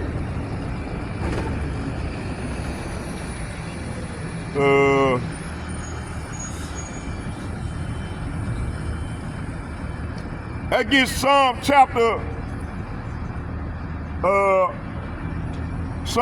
chapter 73, verse 22.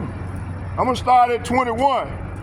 Thus my heart was grieved, and I was pricked in my reins.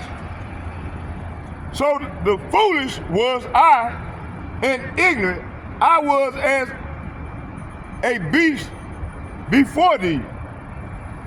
Nevertheless, I am continually with thee. Thou hast holden me by my right hand. See, the Lord gonna hold, hey, he gonna hold his people, man. Those who believe.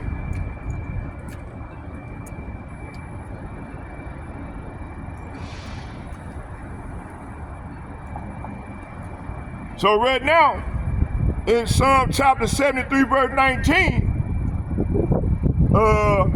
18, the Lord, 18 and 19, the Lord finna bring terror.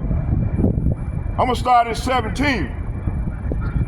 Psalm chapter 73, verse 17 to 19, and it reads, until I went into the sanctuary of Yahweh Ba'ashem Yahushua, then understood I their end. See? Hey, we understood the end. Right now, we see it. You know, but 2/3 of our people can't see because the Lord ain't gave them that spiritual eye. You see? Those who believe and have and believe and try to do what's right and please before the Lord is opening their eyes up so they can see what's going on. You see?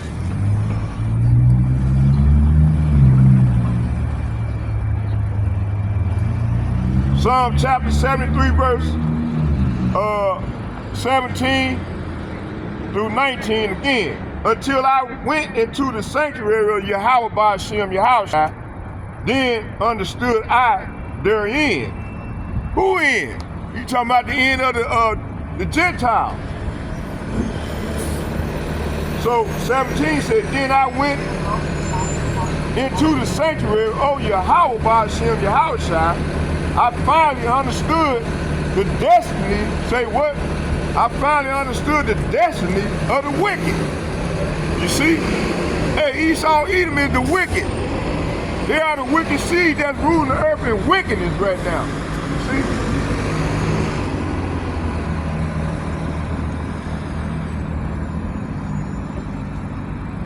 Verse 18, surely thou did set me in slippery places, thou cantest them down into destruction. See, this is what's coming to the wicked. Talking about 2/3 of our people that join unto the devil. You see? You know how they join onto them? They believe in their doctrine, their ways, continue to vote. Man, we don't supposed to be making no covenant with these devils. We don't supposed to be voting none of that shit. We don't supposed to be calling on no Allah, no Jesus Christ, none of that. Our Lord is Yahweh Ba'ashem Yahushua. You see? And those that continue to call on these idols, they're gonna perish.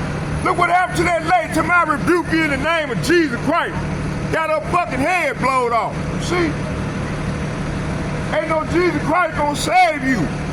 Now she would have said, I rebuke you in the name of Yahweh Ba'ashem Yahushua, she'll still be here. You see? Ain't no power in them names, them idol names. You see? But our people continue to call on them. Gonna receive destruction, man. Because that's like you marking the Lord, man. You know? Let's keep it moving.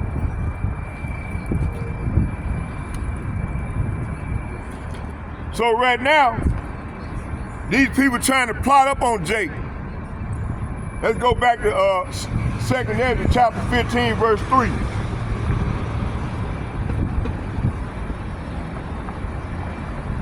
They plotting right now because they know they only got a little time left. So in order to continue to rule, continue to rule, they got to send up these enchantments. That's why our people sleep right now, because they can't get it, because Esau is a fucking enchanter. He's a what they call him, he into that witchcraft at a high level. That's why a lot of our people are all fucked up. You see? Y'all bear with me. I'm finna go into this thing.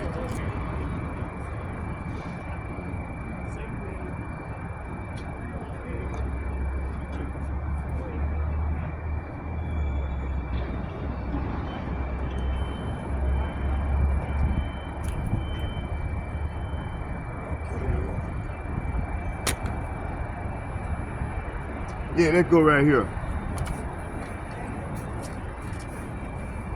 Let's go into this thing. Brother, come on now. Let me go and keep on prophesying now. Let me keep on prophesying, do this lesson so I can get out of here. Just call me, man, later on. You see it though? Do you see it? I Huh? don't know you see it. Yeah, I see it. I see it, I got you. Just call me later on, I got you, brother. Call me. I accidentally erased your number. What is it? Come on, man. I can't look. My mind. Hold on, man. I'm gonna give you up and write it down for you. Hold on, I'm gonna write it down for you, bro.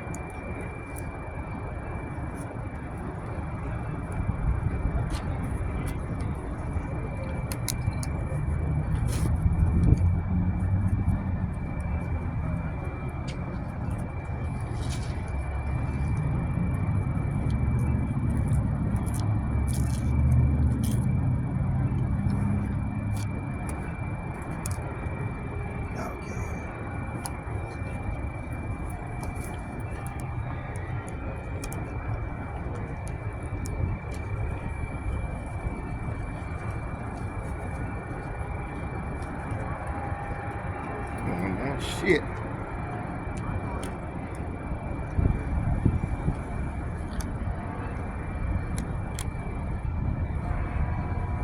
Ah, there we go.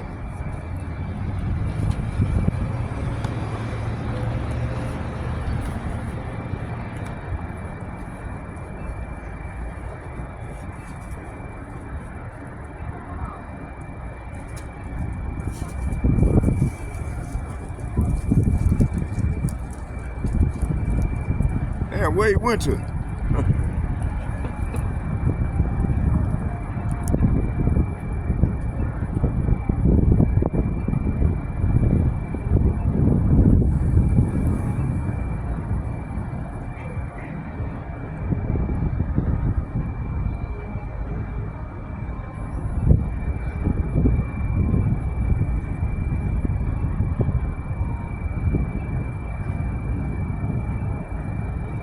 Hey, here you go, bro. Nigga, man. Nigga on some bullshit.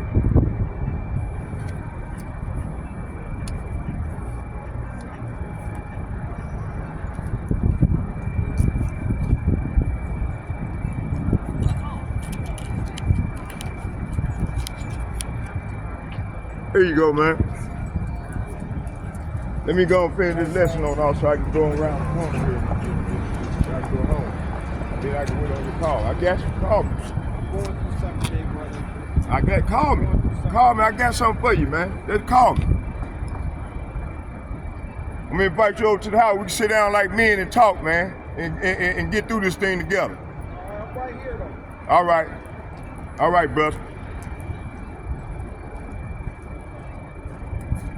Okay, yeah, what was it?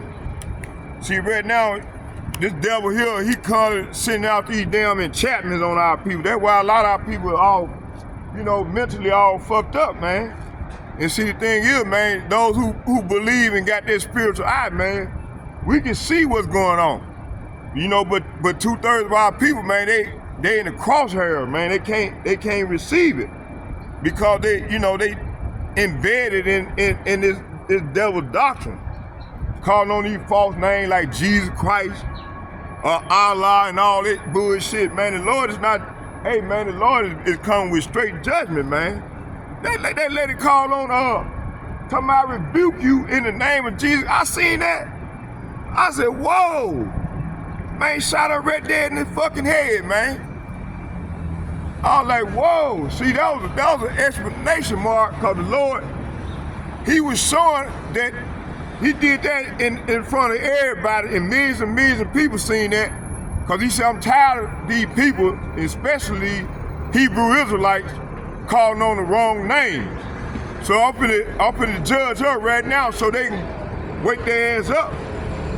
If they don't get it right now, then I'm gonna continue to send judgment on them. Because there ain't no excuse, because the brothers coming out each and every day, calling on the real names of the Lord.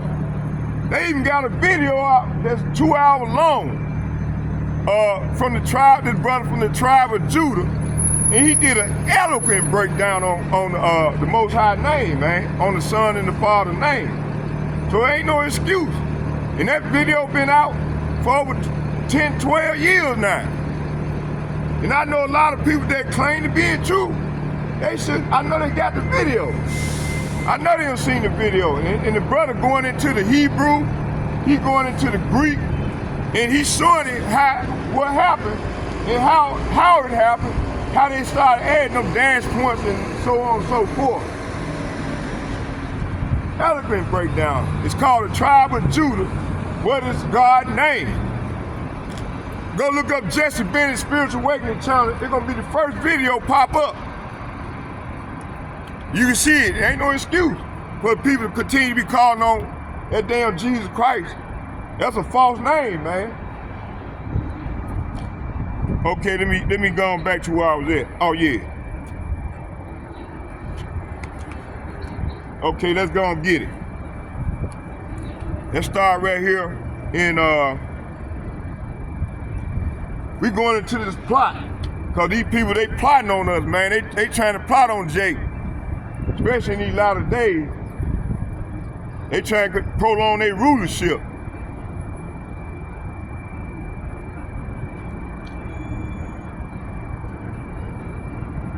And Scott really talking about, man, Donald Trump get in there, man. It don't matter who get in there. It don't matter who get in there. It's not gonna happen, man. The Lord, I just read to you, man, the Lord controls all this here. Let me see, what was it? Let's get this plot and this unbelief. First, let's get the plot.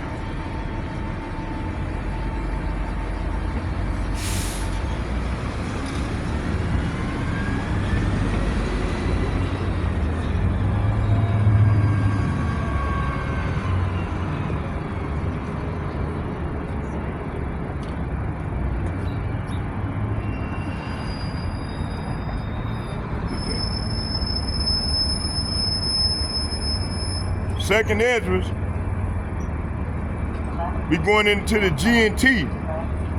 Second Esdras, chapter 15, verse, I'm gonna read from 1 to 3, and it reads, it says, Yahweh Ba'ashem Yahushua says, proclaim to my people the prophetic message, the message that I will give you, and then have them written down.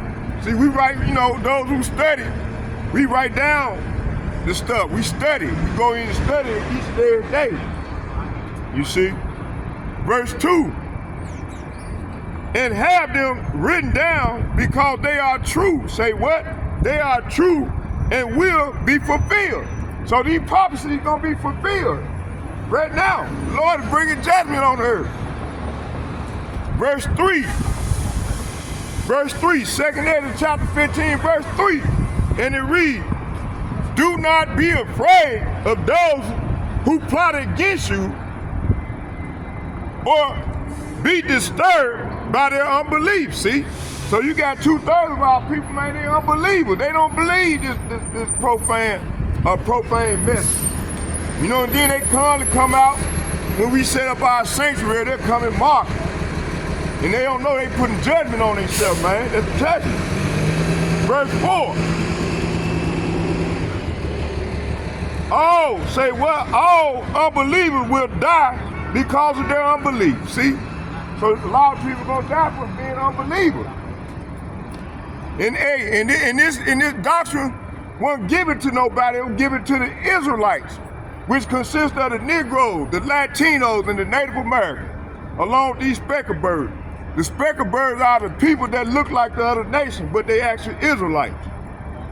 And how you can tell that their spirit bear witness that with my spirit that we telling the truth, the whole truth, so help us God, then they're Israelites, because it's the spirit. It's the spirit within them that's connecting with the spirit. And then, like, if two can walk together, may we all agree. That's Amos 3 and 3.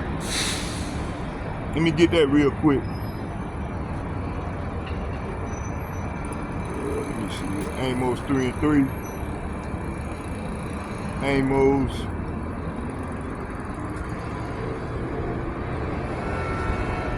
Man.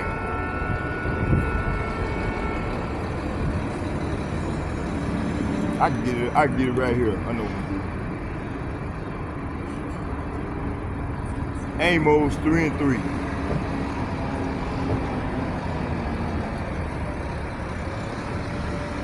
Amos 3,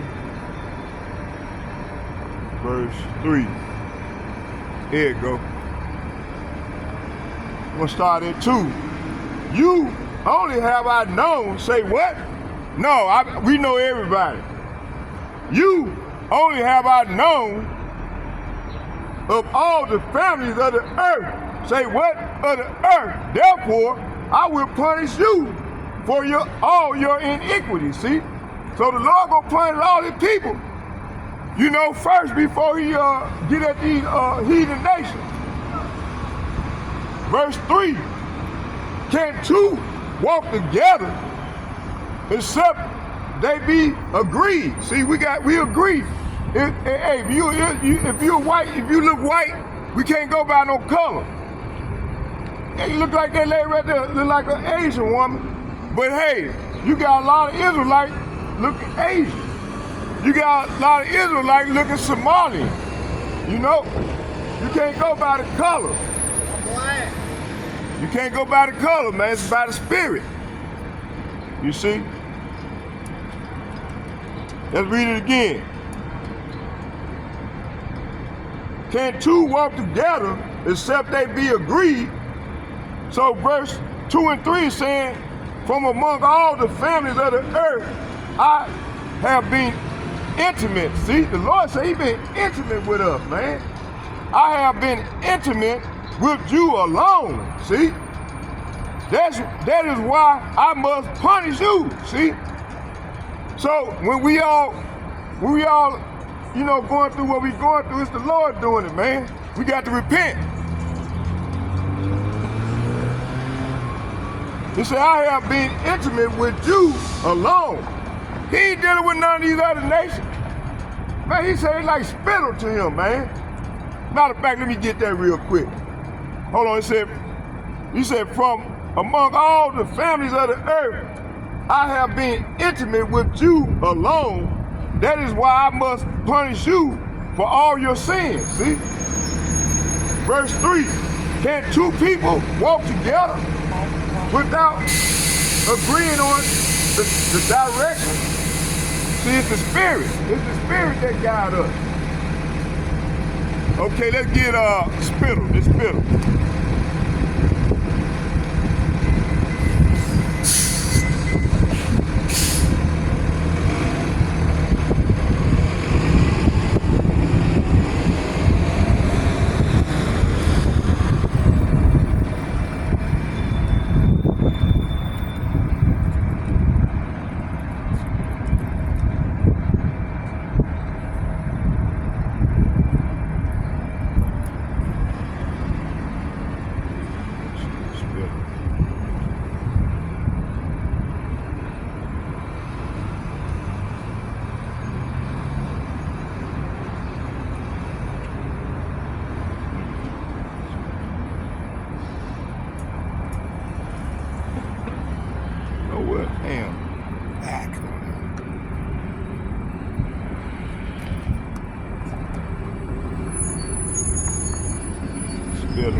It's throwing me off, but I got to get it because I mentioned it. That ain't right now. The Bible said about No, that ain't right. what the Bible said about the spit. Ain't right. What about the Bible said about spit?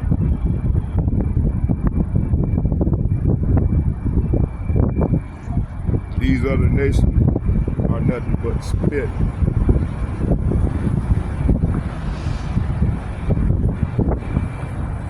Oh, okay, second Ezra. Yeah, get it right. We just get it right here. So yeah, so the Lord saying these other nations ain't nothing but spittle to him. Second Ezra chapter 6, verse 56. And it reads, as for other nations, say what?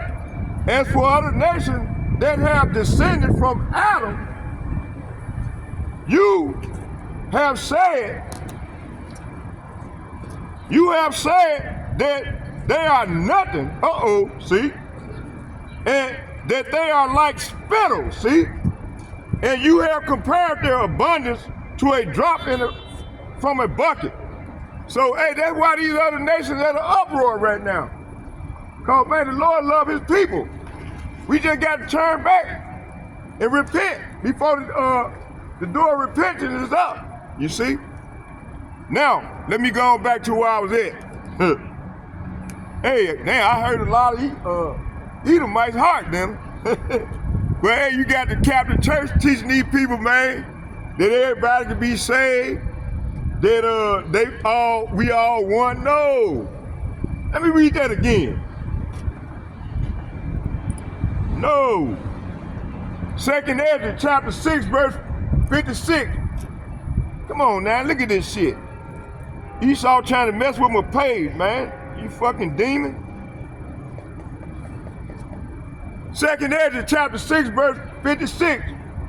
As for the other nations that have descended from Adam, you have said that they are nothing and that they are like spittle, and you have compared their abundance to a drop from a bucket. There you go. See? So hey, when a person hear this scripture, man, that should give you the center, the motive, the change. Because the Lord loves us. He ain't dealing with these other nations. I just read it. Even though they try to put themselves in our equation continually, man, the Lord is finna destroy these people, man. That's what's finna to go down. That's what's finna go down, little sister. Okay, let me get back to the script. So right now, let's go back to the plot. These devils trying to plot against us, man. They want us dead. They want us dead. Spirit told me going back to the script. Okay, let's go back. Oh yeah. So yeah, let's go back and let's get, matter of fact, I want to go into second Ezra, the 16th chapter. That's where I was at.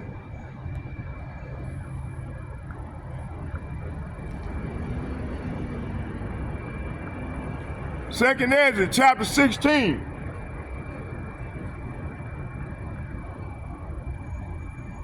I want to go into G&T. There we go. There we go. This is what I want. So second Ezra, the 16th chapter, and we're going to get that plot. Come on, man. Second Ezra chapter 16, verse 1. Woe unto thee, Babylon and Asia. Woe unto thee, Egypt and Syria. Gird up yourselves with sackcloth and garments of hair, and bewail your children, and lament for your destruction. Say what? For your destruction is at hand. So these people know these elites know they ass finna get ready to get burnt. So they trying to goddamn it prolong their rulership by lying. They've been lying to us, man, from ever since we've been over here. Matter of fact, let's get this. Let's get Psalm chapter 58. Let me get that real quick. They've been lying. Well, look at them. They've been lying and shit. Let me get it. Hold on. I was just reading it earlier. They lying, like Scott Ritter just said, they've been lying, the government been lying. They've been lying to the people, and more so with Jake.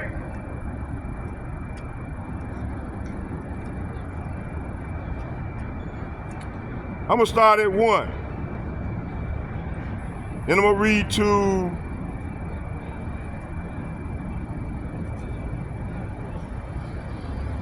I'm gonna read to 7. Psalm chapter 58, verse 1 through 7, and it reads, to the chief musician of Atlantic Mitcham of David, do ye indeed speak righteousness, O congregation? The congregation is talking about the assembly. Do ye judge uprightly, O ye sons of men? Yea, in the heart, yea, work wickedness. Say what? Yea, in the heart, yea, work wickedness. Yea, weigh the balance of your hands in the earth. This is talking about Esau, Edom. And 2/3 of our people that join unto this devil. The wicked, Salapia. The wicked, say what? The wicked are estranged from the womb. They go astray. Say what? They go astray. Say what? They go astray as soon as they be born. Speaking lies. See? Hey, these people that can't, hey, you know, and then our people, they go for the bullshit. You see? These devils, man, that's how they thrive, they lie. Verse 4, their poison is like the poison of a serpent, see? They are like the deaf adder. They stop at her ear, which will not hearken to the voice of the charmers, charming never so wisely. Break their teeth, say what? Break their teeth, oh Yahweh, Mahashem Yahweh, in their mouth. Break out the great teeth of the young lions, oh Yahweh. Verse 7, let them melt away as the water, this is what's coming, which run continually when he bendeth his bow. See? Hey, who in them brick nation gonna bend their bow and shoot them arrows at this place, man? 200 million missiles, warheads gonna be shot at this place. This place gonna become a lake of fire. This is what's coming. Repent, Jake. You Negroes, you Latinos, and you Native Americans, along with these speckled birds.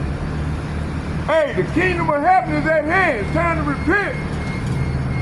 You see?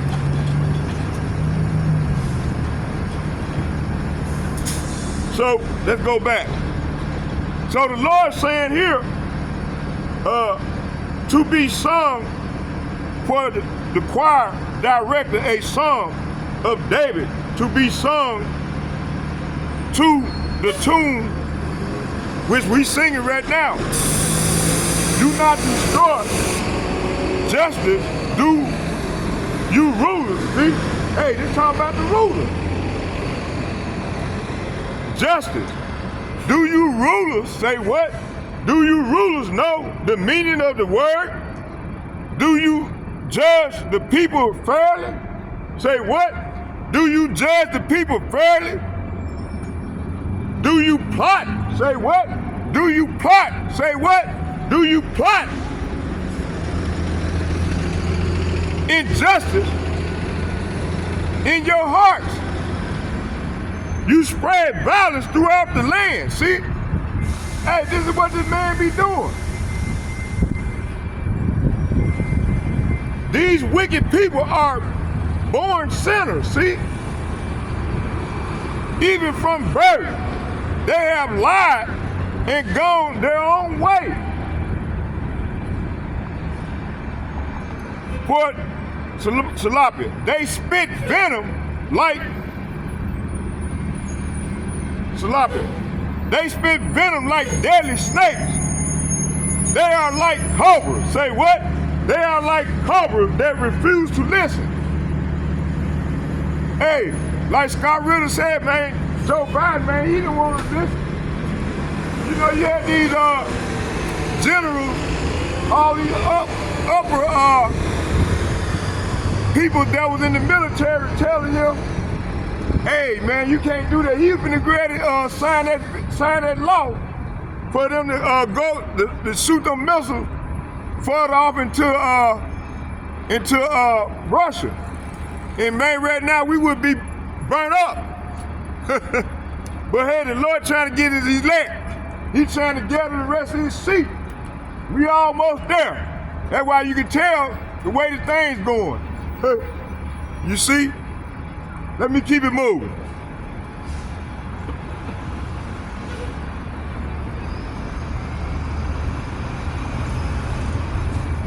So verse 5, let's go back and read 4. It said the poison is like poison of a serpent. They are like deaf adder that stoppeth her ears, which will not hearken to the voice of charmers, charming never so wisely. Break their teeth, O Yahweh, Bahashem Yahushai, in their mouth. Break out the great teeth of the young lion, O Yahweh. Let them melt. It's verse 7. Let them melt as water, which run continually when he bendeth his bow to shoot his arrows. Say what? When he bendeth his bow to shoot his arrows like them at Salapit. Let them be as cut in pieces. See, this is what's coming. So verse 2 is saying, just as do rulers know the meaning of the words? Do you judge the people fairly? No. You plot, say what? You plot injustice in your hearts. You spread violence throughout the land. See? Hey, ever since the devil been in rulership right now, this country been in existence for what? 500 years, 600 years. And all it's been doing is killing people. Killing. They came first, they came and took the northern kingdom, land, down there wiped the tribes out. Now they done went over there in the Middle East and conquered them lands. And then they sent in BlackRock, sent in businesses. And then they take their heritage like they did us. This is what this dude do. This man do. You see?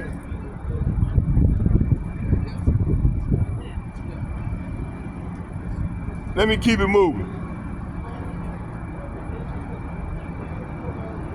So, the Lord said, no, you plot injustice in your heart. You spread violence throughout the land. These wicked people are born sinners. Say what? These wicked people are born sinners even from birth. They have lied. Say what? They have lied and gone their own way. They spit venom like deadly snakes. They are like cobras. Say what?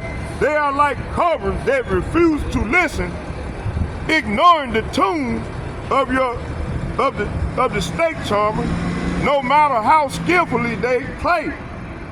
Break off their fangs, O power. Smash the jaws of these lions, O Yahweh. Verse 7. May they disappear like into thirsty ground. Salapia. May they disappear like water into thirsty ground. Make their weapons useless in their hands. See? So hey, this is what the Lord is gonna do. Hey, they think they're gonna shoot them missiles back at Russia. The Lord is in control of everything. He gonna make them missiles not work on that day. They defense. That shit ain't gonna work, man, that day, man. The Lord gonna make it not work. Okay, let's go back. Let's go to Psalm chapter. I brought out some of this stuff yesterday about this plot. Let's get Psalm chapter 36. I'm gonna get a couple of these, then I'm gonna keep it moving.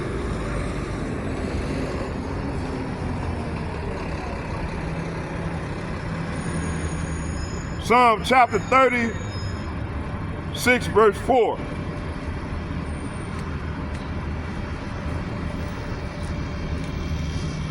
Psalm chapter 36, verse 4. I'm going to start at 3.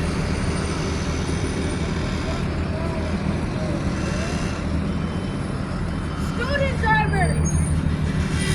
Psalm chapter 36, verse 3 and 4.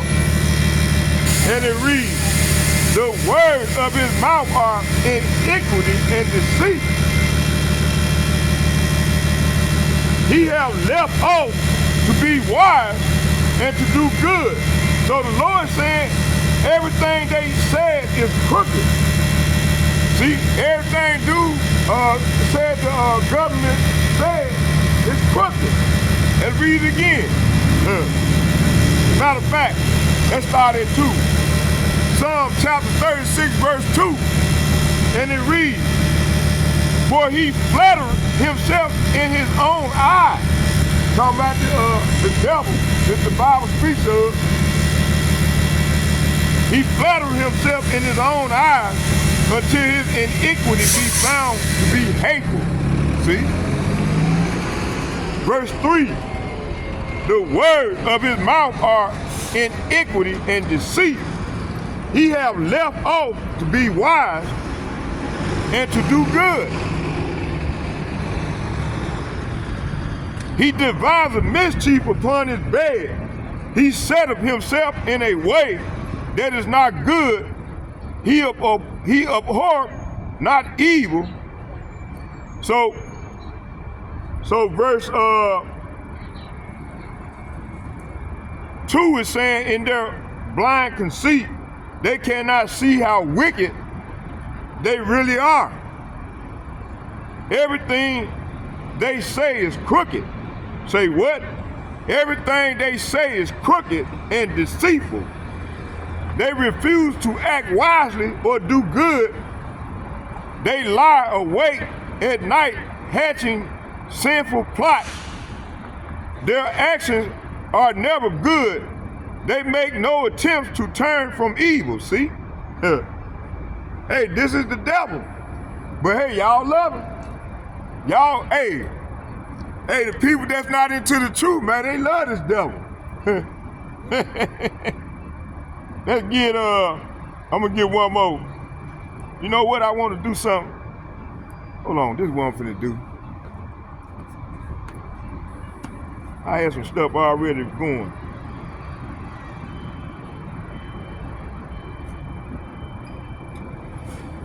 Okay, let's go back to 2nd Esdras. Let's go back to the 16th chapter. 2nd Esdras. How much time I got in? I'm gonna go another 30 minutes, then we're gonna shut it down. 2nd Esdras chapter, stop at 12. So they plotting right now, man. They want their birthright back.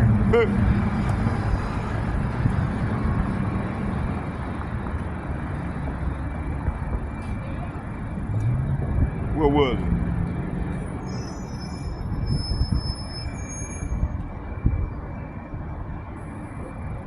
I can't see.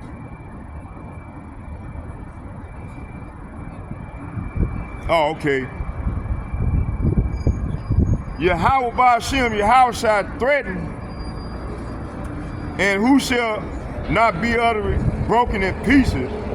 The earth quaketh, and the foundation thereof, the sea arises up with waves from the deep, and the waves of it shall be troubled, and the fishes thereof also at the presence of the Lord, and before his glory, before the glory of his power. For strong is his right hand, see, that bendeth the bow of his arrows that he shooteth are sharp and shall not miss, see? So, hey, the Lord is gonna be guiding these missiles. Them ICBM missiles, man, the Lord gonna be guiding them missiles. He just said he controlled everything. So the Lord gonna be controlling everything. He's in control of this. You see?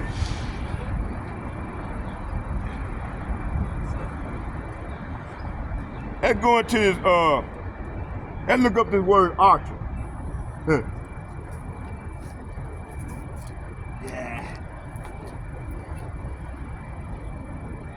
All praise to Yahweh, Ba'ashem, Yahushai, Ba'ashem. I'm running. Yahweh, Ba'ashem, Yahushai. All praise to the power, man. He made the sun come back out. You see? Let me see where was it. Let's get that archer. Archer.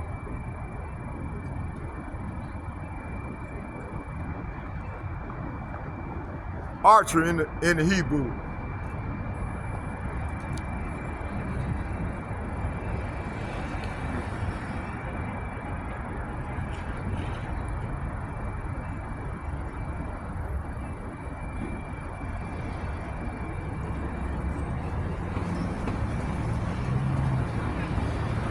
The word archer is it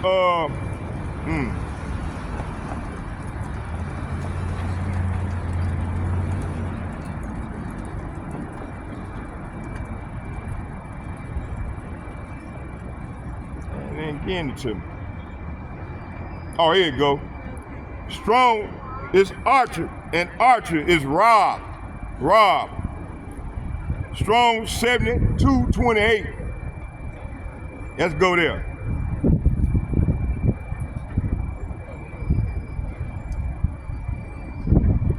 Okay, we're gonna go in Jeremiah chapter 50, verse 23.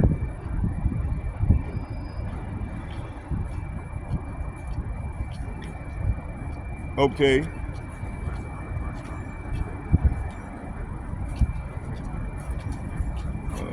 Jeremiah chapter 50, verse 23.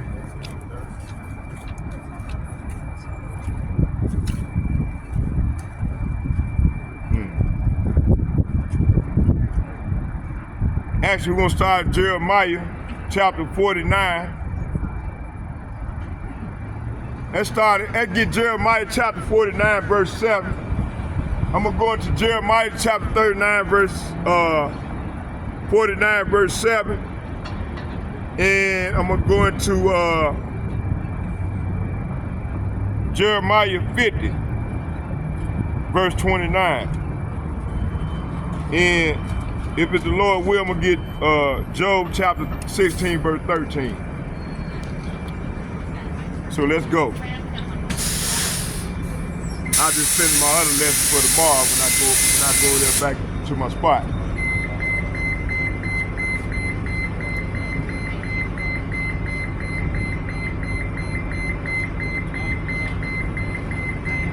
Jeremiah chapter 49, verse 7, and it reads, concerning Edom, say what? Concerning Edom, thus saith Yahweh of hosts, is wisdom no more in Tema? Is counsel, say what? Is counsel perished from the prudent? Is their wisdom vanished? So the Lord saying these people wisdom are vanished, man. This message was given concerning Edom. This is what Yahweh, Ba'ashem, Yahushai of heaven's army says. Is there no wisdom in Tema? Tema is a buzzword for Esau, Edom, or Babylon.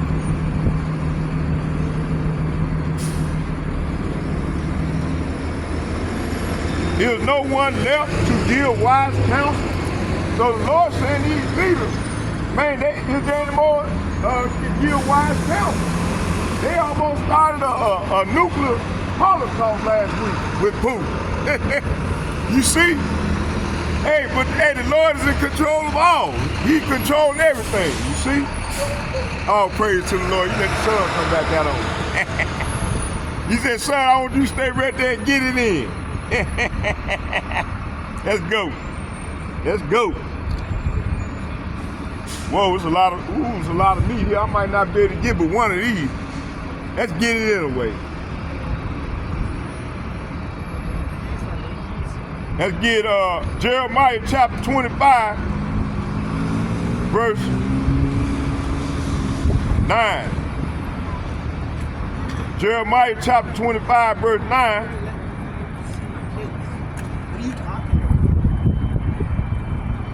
What are you talking about? Jeremiah chapter 25, verse 9. You see where it is.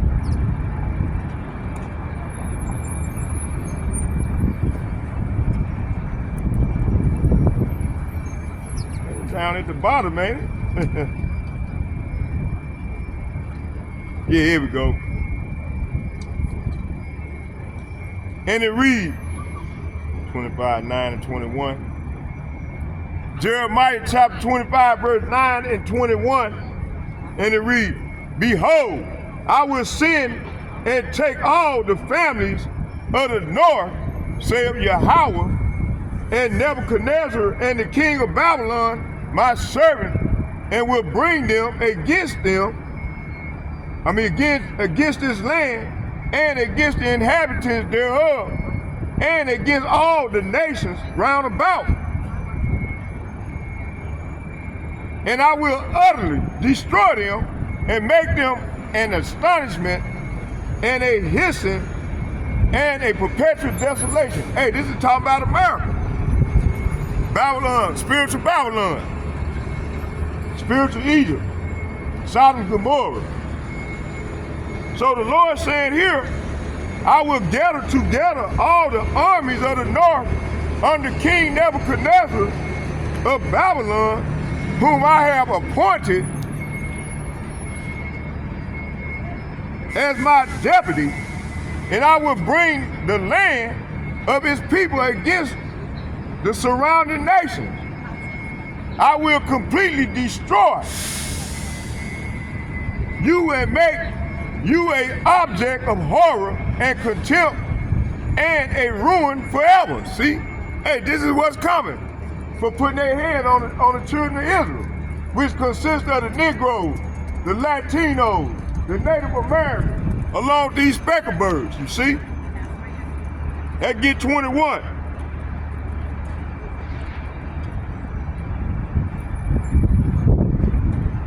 Edom, say what? Edom and Moab and the children of Ammon. So the Lord saying here, then I gave the cup to the nation, Edom, Moab, and Ammon. I just read about them in 2nd Ezra, the 16th chapter, verse 1 through 7. 2nd Ezra, chapter 16, 15 and 16 is talking about them right now as I'm prophesying, you see?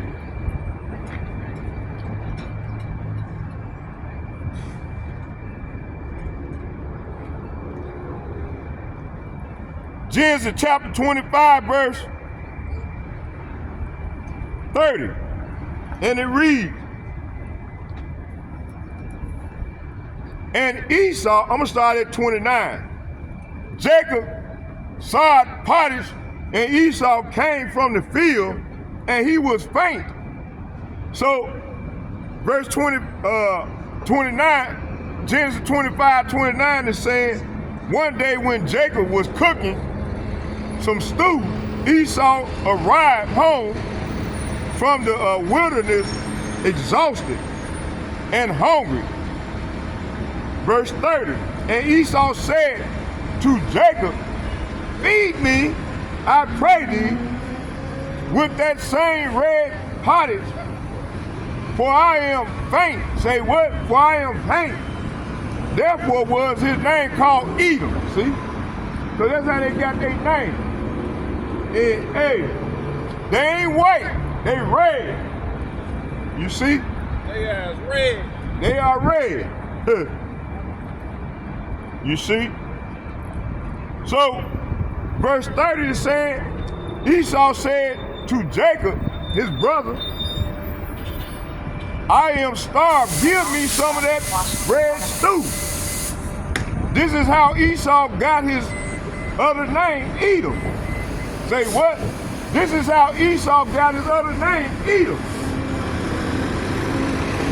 And hey, you know, they be saying, they trying to go talking about, you know, you got the small hatters talking about, they ain't Esau, they ain't Edom, they Edom too. All of them the same people. You know, we just told y'all they be speaking lies. You know, they already against the, you got the Jewish people against the church, but they the same people. You see, they both the same people. The Lord, this Bible don't lie.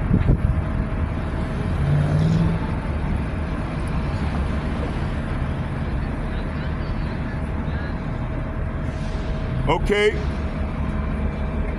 So verse 30 said, Esau said to Jacob, I'm starved. Give me some of that red stew. This is how Esau got his other name, Edom, which means red. See?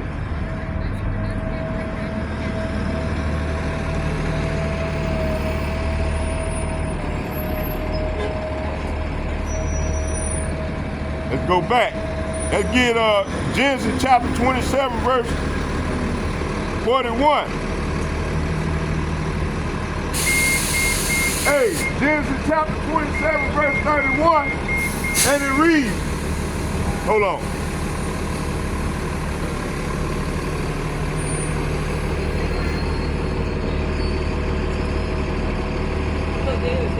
Genesis chapter 27, verse 41, and I'm gonna start at 40.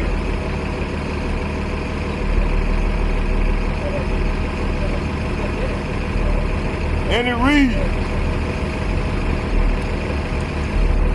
this is talking about Jacob flee Padan Aram. And by the what? Salapa. And by the sword, Salapa. And by thy sword shalt thou live. Say what? And by thy sword shalt thou live, and shalt serve thy brother. And it shall come to pass, when thou shalt have the dominion, that thou shalt break his yoke off thy neck. So right now they got the dominion over the earth right now. They ruling. This is what this is talking about. This red dragon is ruling the earth right now in wickedness. You see?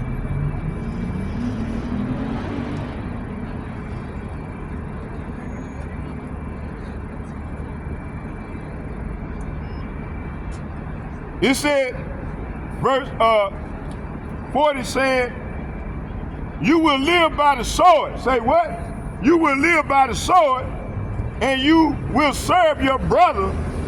But when you decide to break free, you will shake his yoke from your neck. So this is what's going on now.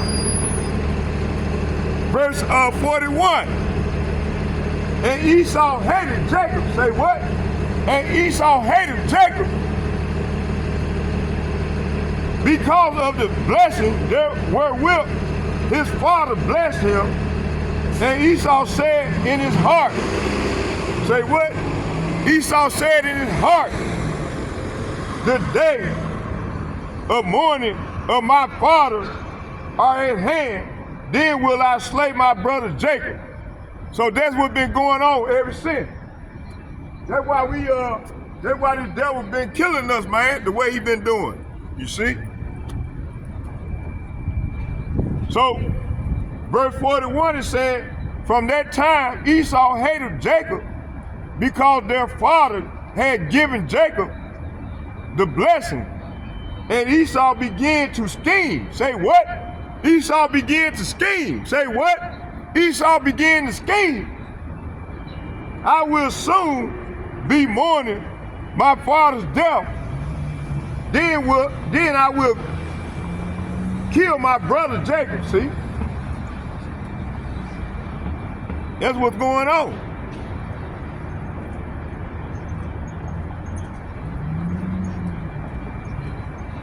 Let's get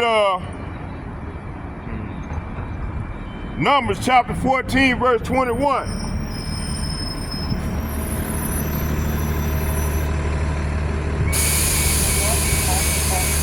And Moses sent messengers from Kadesh unto the king of Edom, thus saith, thy brother Israel, thou knowest all the travail that have befallen us, how our fathers went down into Egypt, and we have dwelt in Egypt a long time, and the Egyptians vexed us and our fathers. And when he cried unto Yahweh, he heard our voice and sent his angel. Hey, the angel is Lord Yahushua, and have brought us forth out of Egypt. And behold, we are in Kadesh, a city in the uttermost of thy borders. Let us pass, I pray thee, through thy country, and we will not pass through the fields or through the vineyards, neither will we drink of the water of the well. We will go by the king's highway, and we will not turn to the right hand nor to the left until we have passed thy borders. Verse 18. And Edom said unto him, say what? And Edom said unto him, thou shalt not pass. Say what? Man, that's your brother.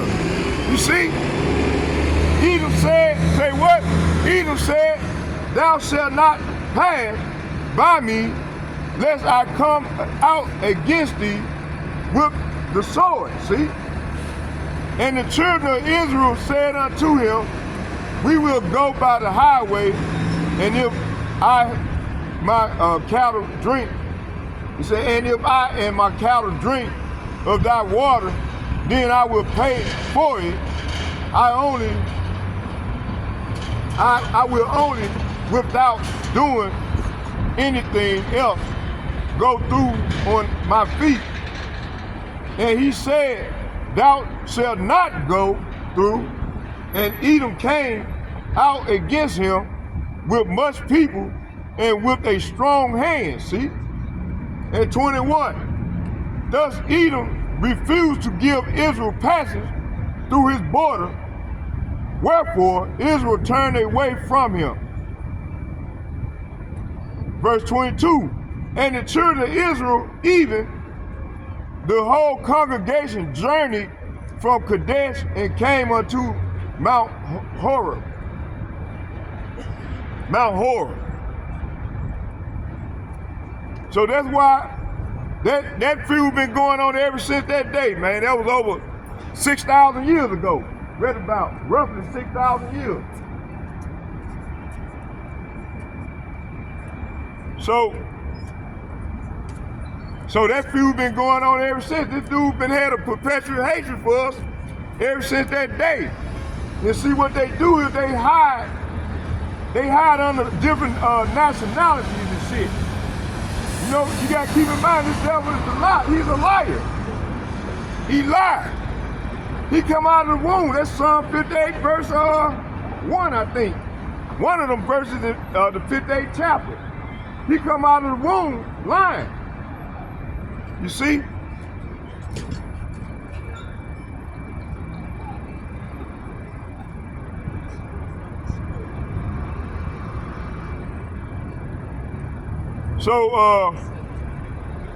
So verse 14 is saying, while Moses was at Kadesh, he sent ambassadors to the king of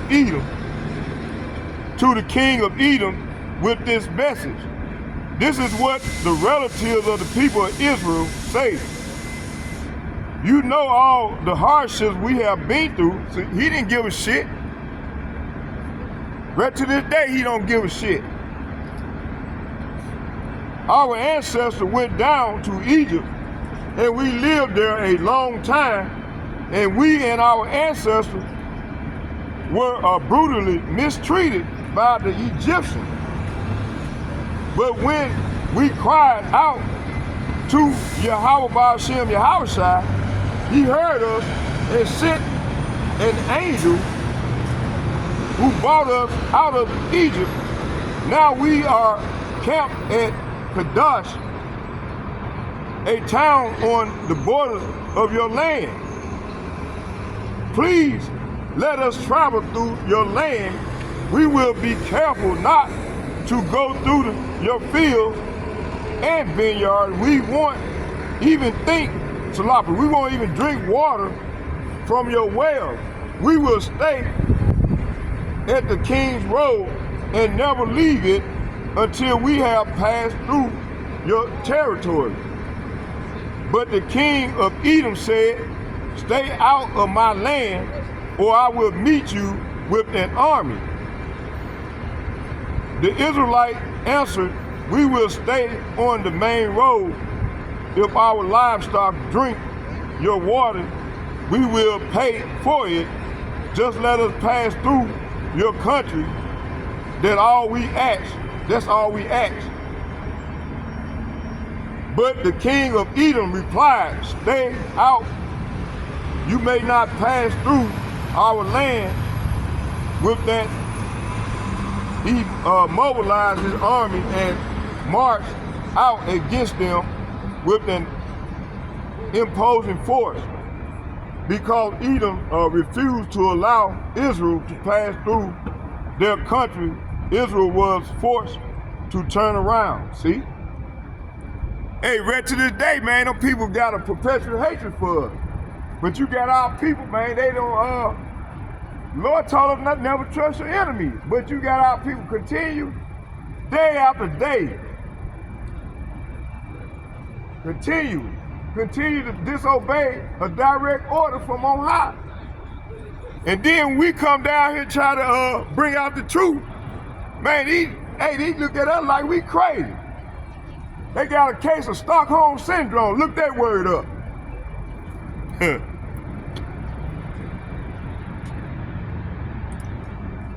I'm gonna get a couple more and then I'm gonna close. I done went long enough.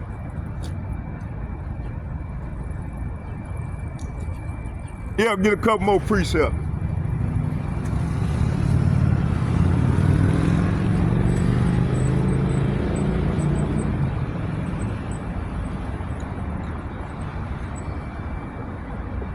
Let's get Psalms 83. Matter of fact, let's keep going till we get to Psalms 83. Actually, Isaiah 34. Numbers chapter 24, verse 17.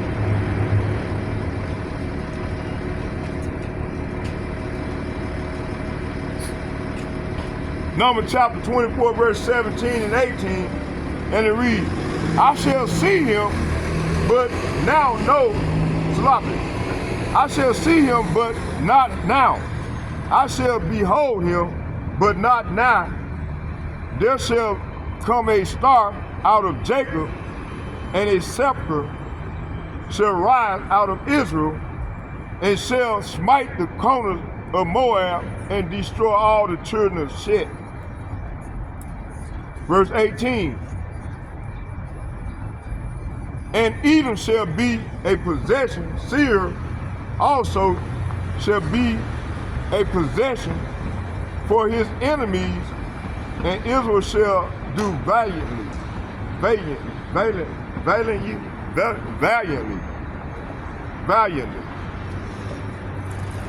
So verse 17 and 18 is saying, I seen him, but not here, and now I perceived him, but far is the distant future. A star will rise from Jacob, a scepter will emerge from Israel. It will crush the foreheads of Moab people, cracking the skull of the people of Shet.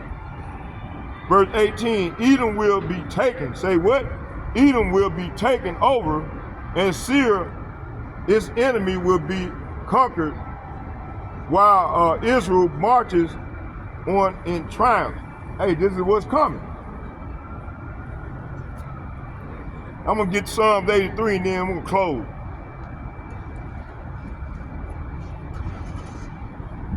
Oh yeah, get Deuteronomy chapter 23, verse 7.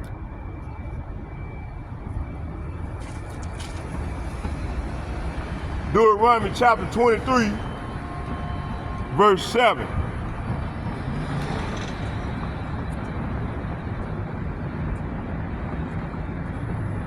I'm gonna start at 6. And he returned unto him, and lo, he stood by him burnt sacrifices. He stood by his burnt sacrifices, he and all the prince of Moab. Verse 7. He took up his parable and said, Balak, the king of Moab, have brought me from Aram, out of the mountains of the east, saying, come curse me, Jacob, and come defy Israel. So verse 5 and 6 is saying, the Lord gave Balaam a message for King Balak. Then he said, go back to Balak and give him my message. Verse 6, so Balaam returned and found the king standing beside his burnt offering with all the officials of Moab. See? So yeah, hey, these people gonna go, they got to pay for their judgment, man. This is what's ready to go down now. And they trying to prolong their rulership, you know? But it's not gonna happen like we've been saying, starting with the other apostles and like-minded men on down, man. Hey, man, they gonna have to pay for all they done. You know, we can see these things, but 2/3 of our people can't see because the Lord done blinded them.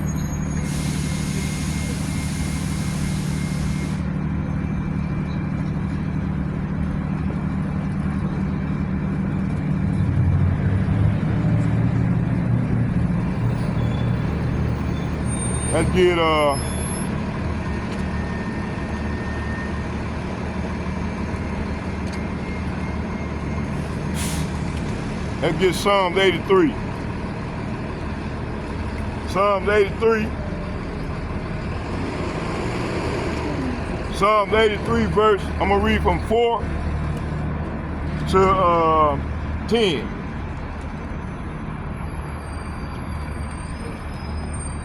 Psalm chapter 83 verse 4, and it reads, they have said, come. They have said, come, let us cut them off from being a nation, that the name of Israel may be no more in remembrance. So these devils have, hey, man, listen, this is what they've been doing for over 2,000 years. You know? They done cut us off from being a nation. Talking about you Negroes, you Latinos, you Native Americans, lost you speckled birds. Now they trying to implement that chip to keep you a perpetual slave forever. That's Revelation 13:16, you see? Hey, get with me, man.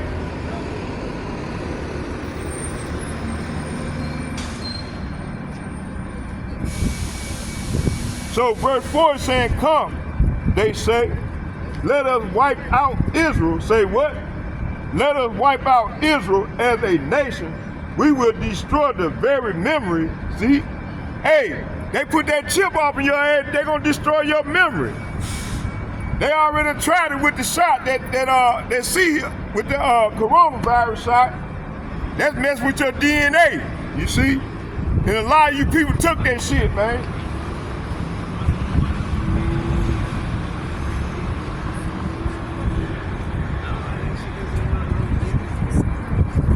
Psalms chapter 83 verse 3. Let's get that. I forgot, I should have started right there.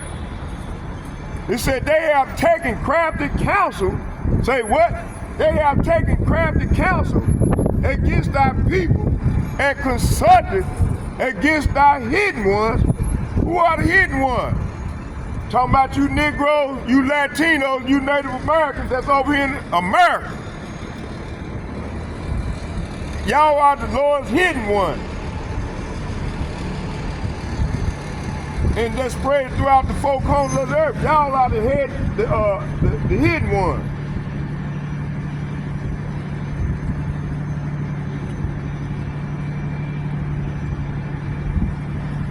It said they devise crafty schemes against your people. See, so they devise crafty schemes against the children of Israel. Hey, the next crafty scheme, they gonna try to implement this new world order agenda and try to bring in the collapse economy and bring forth that chip. That's Revelation 13:16. You see? And a lot of our people gonna go for it. They gonna go for it because they don't believe. For one, they don't believe. And two, they ain't got the covering. So they gonna go and take it. They gonna be like Esau. They did, that's how Esau did. He didn't care nothing about his birthright. See? He gave it away for some red meat. You see what's going on? All right. He gave away for some red meat, some potted meat. Man, the Lord gonna bless me. He ain't gonna give away my birthright. You gonna get mad at me? No. But hey, the Lord already knew his thoughts. The Lord knew he knew what this dude was gonna do anyway. So he did, you know, it is what it is. That's why the Lord said, Jacob have our love and Esau have our hate. You know, he hates this man. He hates this man, because he made this man to be a sword and to get his people in order, to whoop them on their ass when they go off. And that's what this devil been doing for 2,000 years. And until now things finna change, you see. So let me go and finish this on off, and then I'm gonna close with I'm gonna read the 7. I'm gonna read the Psalm chapter 73 verse 83 verse 7. So let's go back to 4. We're gonna read 4, 5, 6, and 7, then we're gonna close with a prayer. Cause I got exhausted. I've been out here over 3 hours. Let me see here. I like that lion. Thank you. Okay, let me see what was it. Verse 3, it said, they have taken crafty counsel against our people and consulted against the hidden one. So the hidden ones is right here in America, man. All 12 tribes.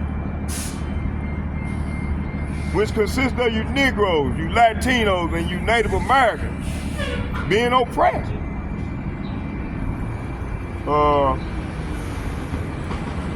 So verse 3 is saying, they devise crafty schemes, and this next scheme that they're gonna try to implement the mark of the beast. I mean, the mark of the beast is Revelation 13:16. The Quran, what it's called. Okay, let's get 4. It said they have said, come and let us cut them off from being a nation, that the name of Israel may be no more in remembrance. So verse 4 is saying, come, they say, let us wipe out Israel as a nation. We will destroy their very memory of its existence. See, this is what they trying to do with that Revelation 13:16. So they don't mind, these elites don't mind trying to enslave the whole world just to try to bring on because once you do that, that's just like you taking a grinding iron and you know, that's slavery. When you do the research on that Quran, that's what it talks about. And a lot of people don't realize what's going on. And then you got some people saying it's sex, it's sin, it's the white lady. It's, man, all manner of madness, man. These people are crazy as hell. It is what it is. It's Revelation 13:16. Like it said, that's what it is. Oh yeah, the Lord finna get rid of some of these people, man.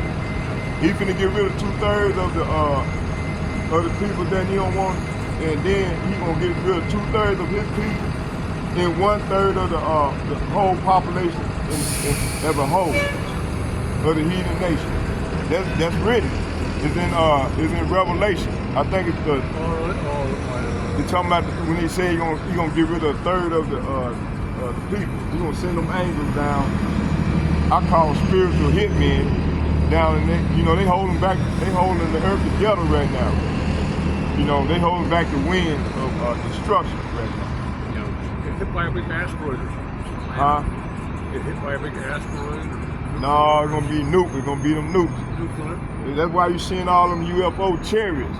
But the Lord gonna be controlling. He controlling everything. He gonna be controlling them ICBM missiles. It's 2,200 million missiles gonna rain down on this place. They're gonna make this place a lake of fire. And not the lake ain't gonna be under no water or under no fucking earth. It's gonna be right here on the earth. And them missiles gonna be shot to and fro wherever the Lord and them angels guide them missiles. That's where they're gonna be shot at. You know, like you said, the Lord controlling everything. He gonna be guiding the missiles. He just shut down a nuclear reactor in China about a month ago. The Cherries shut down a nuclear reactor. Brother just did a video on that, man. Them UFOs that y'all be seeing up in the air, man, them the angels in there, man. And them people, the angels that's in there looking like me. Seeing everything. So let me get these last two and get on out of here. I'm tired. Okay, let's read 5 and I'm gonna read to 7. It says, for they have consulted together with one consent, they are confederate against thee, the tabernacles of Edom, the Ishmaelites, of Moab, and the Hagarenes, Gebal, and Ammon, and Amalek, and Amalek, the Philistines, and the inhabitants of Tyre. So that's it. Let me get 8. Asher also is joined with them. They have hope in the children of Lot, Selah. It said, do unto them as unto the Midianites, as to Sisera, as to Javan, and the brook of Kishon. So this is what's gonna go down with them. So I hope you all was edified. May Yahweh Ba'ashem, Yahweh Shai bless you all. Let's get a prayer to these. Excuse me, brother. Let me pray. Give him away. Give him away. In the sanctuary. Let me pray. We'll rock it out Yahweh. We'll rock. No. I appreciate you move back and move over this way. Move over this way. Let me pray real quick. Yeah, move over this way, over that way a little bit. Let me pray.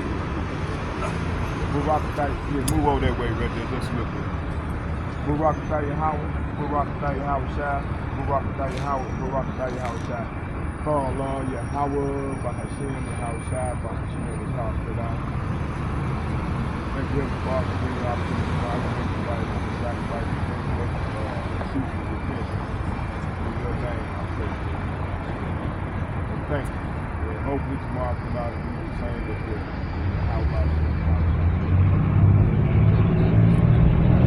Hey, second from what I like to give double shouts and double honor to all the elder apostles from GMS who rule well, along with the men of valor, the elders. Double shouts and double honors to you all. May Yahweh Ba'ashem, Yahweh Shai bless you all and your family as we enter further off into the great tribulation. And second, I like to give thanks and honor to all the brothers who that support me. And may Yahweh Ba'ashem, Yahweh Shai bless you all. Minded men on down as myself. I like to say shalom to you all. May Yahweh Ba'ashem, Yahweh Shai bless you all. Shalom. Yeah. Hey, bless you. Have a great day.